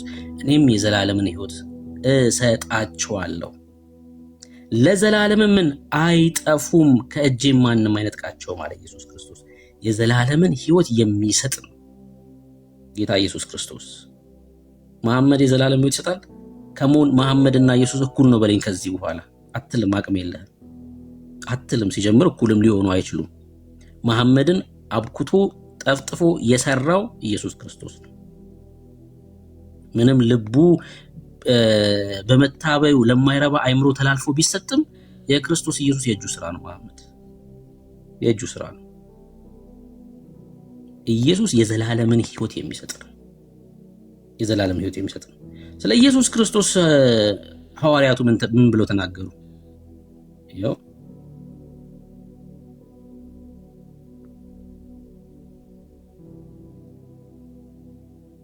በስጋ ዘመዶቼ ስለሆኑ ስለ ወንድሞቼ ከክርስቶስ ተለይቼ እኔ ራሴ የተረገምኩ እንደሆነ ጸልይ ነበር። እነርሱ እስራኤላውያን ናቸውና ልጅነት፣ ክብር፣ ኪዳን፣ የሕግ መሰጠት፣ የመቅደስ ስርዓት፣ የተስፋው ቃላት ለእነርሱ ናቸውና ይልና አባቶችም ለእነርሱ ናቸው፣ ከእነርሱም ክርስቶስ በስጋ መጣ። አዎ ማርያም እስራኤላዊት ናት። ኢየሱስ ከማርያም ተወልዷል፣ በስጋ መጣ ይልና እርሱም ከሁሉ በላይ ሆኖ ለዘላለም የተባረከ አምላክ ነው ይላል። ለዘላለም የተባረከ አምላክ ነው ጌታ ኢየሱስ ክርስቶስ። ክብር ለኢየሱስ ይሁን። ያላችሁበት ቦታ አደገኛ ነው። በተለይ ሙስሊሞች እኔ ሰው ከእስልምና ሲድን እንዴት እንደምደሰት። አደገኛ የጨለማ ስፍራ ማለት ነው። አደገኛ የሞት ስፍራ ማለት ነው። ቅዱሱን አምላክ ክደው የሆነ ሰውዬ የፈጠረላቸውን አምላክ የሚያመልኩ ሰዎች ናቸው እና ከእስልምና እንደመዳን እንደማምለጥ ክብር ለኢየሱስ ይሁን። ጌታ ኢየሱስ ክርስቶስ ይርዳችሁ። አንተ ያላችሁበት ስፍራ በጣም አደገኛ ስፍራ ነው። አደገኛ ስፍራ ማለት ነው እና ኢየሱስ ክርስቶስ ለዘላለም የተባረከ አምላክ ነው። ለዘላለም የተባረከ ጌታ ነው። ንጉሥ ነው። የዓለማት ሁሉ ፈጣሪ ነው። ለዛ ነው ሁሉ በእርሱ ተፈጥሯል ብሎ ዮሐንስ በወንጌሉ የሚነግረን። ይኸው ምን ይላል? ይህም በመጀመሪያው በእግዚአብሔር ዘንድ ነበር። ኦቶስ ነው የሚለው ይህ ማለት ነው። ይህ ቃል በመጀመሪያው በእግዚአብሔር ዘንድ ነበር እና ሁሉ በእርሱ ሆነ ይላል። በማ በቃል ከሆነው አንዳች እንኳን ያለ እርሱ አልሆነም ይላል። ዓለማትን የፈጠረ ነው እሱ። ከዛ ቁጥር 14 ላይ ምንድን ነው የሚለው? ቃል ምን ሆነ? ስጋ ሆነ። ዓለማትን የፈጠረው እርሱ ምን ሆነ? ስጋ ሆነ። ቃል በድንግል ማርያም ማኅፀን ተወለደ ማለት ነው። ዓለማትን የፈጠረው ስለኛ መተላለፍ ሊሞት ማለት ነው። ኢሳይያስ የተናገረው ትንቢት ይፈጸም ዘንድ። ክብር ለኢየሱስ ይሁን። ክብር ለኢየሱስ ይሁን። አምልጡ ካላችሁበት ስፍራ። ኦርቶዶክሳውያንም እንደዛው በመንፈሳዊ ዓለም ላይ በድሪቶ እየኖራችሁ ያላችሁት በጣም ዛሬ ዳኒ ሲያነሳው የነበረው ርዕስ ማለት ነው። ድሪቶ አሙናችኋል በመንፈሳዊ ዓለም ላይ ኦርቶዶክሳውያን። ጠረናችሁ ተበላሽቷል። የምሬን ነው የምላችሁ። በመንፈሳዊ ዓለም ላይ ክርስቲያኖች ብቻ ናቸው ጠረናቸው ውብ የሆነው። ኢየሱስ ነው ልብሳቸው። ኢየሱስን የለበሰው የጽድቅ ልብስ የሆነው ኢየሱስ ክርስቶስን ማለት ነው። ኦርቶዶክሳውያንስ አንደኛው ጊዮርጊስን ይለብሳል። ይኸውልህ ትምክት ምንድነው የሚያደርገው? የሚመካው በጊዮርጊስ ነው። አንደኛው በአርሴማ በበርሶማ በአንዱ ፍጡር ላይ ሌላ ፍጡር ይደርባል። ከዛ ተክለ ሃይማኖትን ይደርባል። ተመልከት፣ መንፈሳዊ ዓለም ላይ ያለውን ድሪቶ ተመልከት፣ እንዴት ጠረንህን እንደሚያበላሸው፣ እንዴት ጠረንህን እንደሚቀይረው ማለት ነው። ጠረንህን ነው የሚቀይረው፣ ህይወት የሌለበት ስፍራ ማለት ነው። እኛስ የሰማይ መንግስት ያቀናል። ለምን? መታወቂያችን ኢየሱስ፣ ጠረናችን ኢየሱስ፣ የቤተ ክርስቲያን ራስ የሆነው ኢየሱስ ክርስቶስ። የቤተ ክርስቲያን ራስ ማለት ምን ማለት ነው? በእግዚአብሔር ፊት የሚታየው ራስ ነው ማለት ነው። የቤተ ክርስቲያን ራስ ኢየሱስ ሲል ምን እያለ ነው? የእግዚአብሔር ቃል ሲናገር መታወቂያ ለማውጣት ቀበሌ ሄዳችሁ ታውቃላችሁ ወንድመቶች? እና መታወቂያ ስታወጡ ሄዳችሁ ቀበሌ ጣታችሁን ነው አይደል? እንደዚህ አርጋችሁ ጣታችሁን ፎቶ ተነስታችሁ የምትሰጡት ጣታችሁ ወይ ደግሞ እግራችሁን አይደል? እግራችሁ ከጥፍ ከነጥፍሩ ወይ ደግሞ ቦርጭ ያለው ሰው ደግሞ ቦርጩን ነው ተነስቶ አይደል ለመታወቂያ የሚሰጠው አይደለም። ጣት ተቆርጦ ቢወርቅ ይሄ የብሩክ ጣት ነው ተብሎ ሊነገር አይችልም። ከአንገቴ በላይ ያለው ክፍል ግን ተቆርጦ ቢገኝ መሬት ላይ ብሩክ ነው ማለት ይቻላል። ለምን? ከአንገቴ በላይ ያለው ክፍል ማንነቴን የሚለይ ስለሆነ። ክርስቶስ ኢየሱስ የቤተ ክርስቲያን ራስ ነው ሲል የቤተ ክርስቲያን መታወቂያዋ መታያዋ ክርስቶስ ኢየሱስ ነው እያለን ነው የእግዚአብሔር ቃል። እናንተስ አካል ናችሁ፣ ተገጣጥማችኋል፣ ገብታችኋል፣ ብልት ናችሁ እያለን ያለው። የአካሉ ብልት ናችሁ፣ የሆነ ቦታ ላይ ነው የገባችሁት። እናንተ በእግዚአብሔር ፊት አትታዩ፣ የሚታየው ኢየሱስ ክርስቶስ ነው እያለን ነው መጽሐፋችን። ለዛ ነው በእግዚአብሔር ፊት ስንታይ ነውር አልባ ሆነን የምንታየው፣ ያለ ኃጢአት የምንታየው፣ በጽድቅ እግዚአብሔር የሚመለከተን ልጆቼ ብሎ የሚጠራን ኢየሱስ እየታየልን ስለሆነ ነው። የቤተ ክርስቲያን ራስ መልኳ የሆነው እርሱ ማለት ነው። መልኳ የቤተ ክርስቲያን መልኳ የሆነው ለዛ ነው ቤተ ክርስቲያን ነውር አልባ የሆነችው፣ የፊት መጨማደድ የሌለባት። ጌታ ኢየሱስ ክርስቶስ መልኳ ስለሆነ ነው የሚታየው፣ እሱ ራስ ስለሆነ ነው። ክብር ለኢየሱስ ይሁን እና ሰማይ ያቀናል በኢየሱስ ክርስቶስ። በእኛ ዘንድ የተበላሸ ጠረን የለም። አንድ ወጥ ጠረን ያለው ኢየሱስ የጽድቅ ልብስ የሆነው እርሱ። አዳማውያን ናቸው። አዳም ይሄ ልበልና ልጨርስ፣ ሰዓቱ ሄደ። አዳም ሳተና የእግዚአብሔርን ቃል ከተላለፈ በኋላ በቅጠሎች መካከል የተሸሸገው አይደል? የእግዚአብሔርን ድምፅ ሲሰማ ፈራ። ከዛስ በቅጠሎች መካከል ተሸሸገ ነው የሚለው። ለምን? በእግዚአብሔር ፊት የመቆም አቅም የለውም። ወደቀ አዳም፣ ፈሪ ሆነ እና እግዚአብሔር እንግዲህ የወደቀውን አዳም እንዲሁ አልተወውም። አብርሃምን ጠራው፣ ኪዳን አደረገ ከአብርሃም ጋር። በአብርሃም ዘር በኩል ኢየሱስ መጣ። እኛ የወደቅን የነበርን ሙታን የነበርንን በክርስቶስ ኢየሱስ በማመን ልጆች ሆነን። አሁን ተመልከቱ፣ ልዩነቱን ላሳያችሁ ስለፈለኩ ነው። እኛ ልጆች ሆነን ይሄን መንፈስ ተቀበልን። በእግዚአብሔር መንፈስ የሚመሩ ሁሉ እነዚህ የእግዚአብሔር ልጆች ናቸውና ይላል። አባ አባት ብለን የምንጮህበት የልጅነት መንፈስ ተቀበላችሁ እንጂ እንደገና ለፍርሃት የባርነት መንፈስ አልተቀበላችሁም ይላል። እዚህ ክፍል ላይ የልጅነትና የባርነት መንፈስ የሚል ቃል አለ። አይገርምም? የልጅነት መንፈስ አለ፣ የባርነት መንፈስ።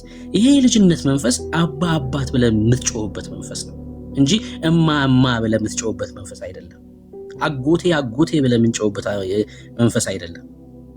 አቦ አቦ ብለህ ተክለ ሃይማኖት ብለህ የምትጮህበት አይደለም። ይሄ ልጅነት መንፈስ አባ አባት ነው የሚያስብልክ።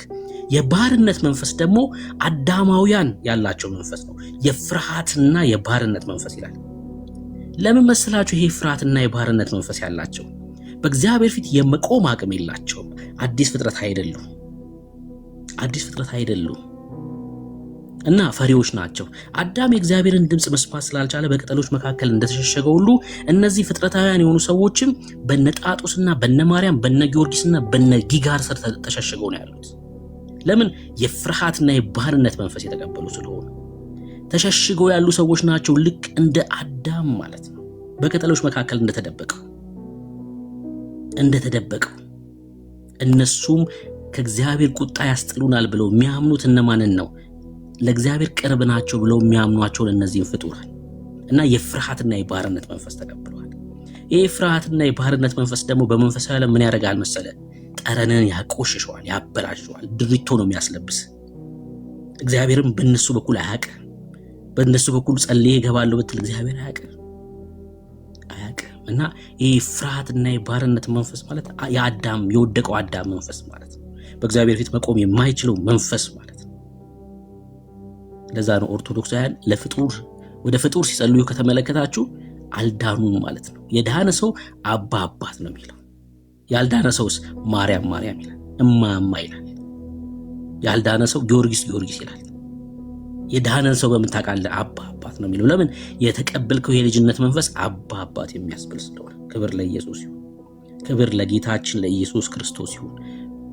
ይሄ የፍቅር ጥሪ ነው ለእናንተ በጨለማ ላላችሁ ሰዎች፣ በሙታን መንደር ላላችሁ ሰዎች። ጌታ ኢየሱስ ክርስቶስ አባቴን ቀብሬ ልምጣ ሲለው ያ ደቀ መዝሙር ሙታናቸውን ይቀብሩ ዘንድ ተዋቸው አለ። በስጋ የተለየውም ሰውዬ ሙት ነው፣ የሚቀብሩትም ሰዎች ሙታን ናቸው። ለምን? ኦልሬዲ መንፈሳቸው ሙት ስለሆነ። በዛ ስፍራ ላይ ያሏችሁ ሰዎች በክርስቶስ ኢየሱስ በማመን ይሄ ሙት የሆነው መንፈሳችሁ ተቀስቅሶ ከእግዚአብሔር ጋር ኮኔክት ማድረግ የምትፈልጉ ከሆነ ኑ ዛሬ ከጨለማ አምልጡ። ኑ ማምለጥ ይሁንላችሁ። ኢየሱስ ክርስቶስን ሰው ሲቀበል ቅዱሱን መንፈስ ይቀበልና ኔትወርኩ ይዘረጋል። እንደገና ከእግዚአብሔር ጋር መገናኘት ትጀምራለህ። ቅዱሱ መንፈስ ለመንፈስ ይመሰክርልሃል ልጅ መሆንህን። ይኸው እግዚአብሔር ልጆች መሆናችንን ያ መንፈስ ከመንፈሳችን ጋር ይመሰክራል። የእግዚአብሔርን ምስክርነት ታገኛለህ። ያኔ ለምን መንፈስ ይቀሰቀሳል? ሙት የነበረው መንፈስ ይነሳል። ሃሌሉያ! ከጨለማ ካላችሁበት ስፍራ አምልጡ። በክርስቶስ ኢየሱስ በማመን ብቻ ይሄ ይሆናል። በክርስቶስ ኢየሱስ በማመን ብቻ የእግዚአብሔር ልጅነት የዘላለም ሕይወትን ማግኘት ትችላላችሁ። ክብር ለኢየሱስ ይሁን። ይሄ የሁልጊዜም የፍቅር ጥሪያችን ነው። እግዚአብሔር ይሄን ሁሌ ይናገራል። እግዚአብሔር ሁሌም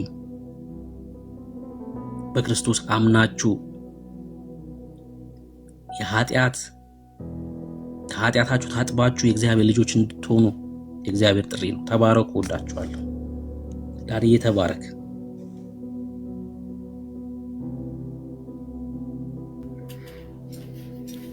እሺ ወንድምነት ጸጋ ይብዛልህ።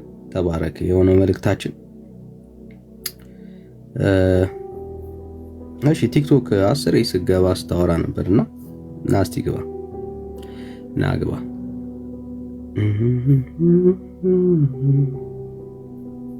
ቴንኪ ወገኖች፣ ጸጋ ይብዛላችሁ። ና ግባ። እድል እንስጥ እና ሪኩዌስት ላክ።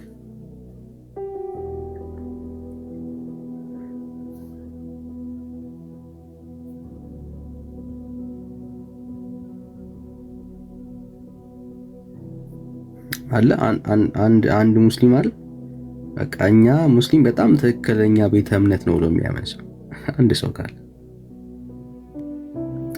ሙስሊም እምነት ትክክል ነው ብሎ የሚያምን አንድ ሰው ካለ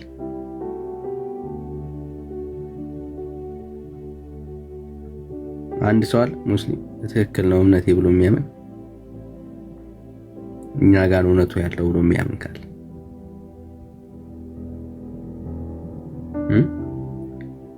አለ ብራዘር እና ያለሽ አንድ ቁጥር ጻፉልን።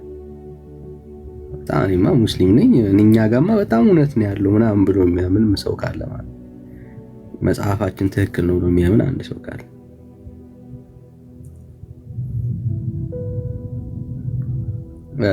በራሱ በቤተ እምነቱ የሚተማመን ሰው ካለ ይኸው እድል እንስጥ ጥሪ እናድርግ። የመጨረሻ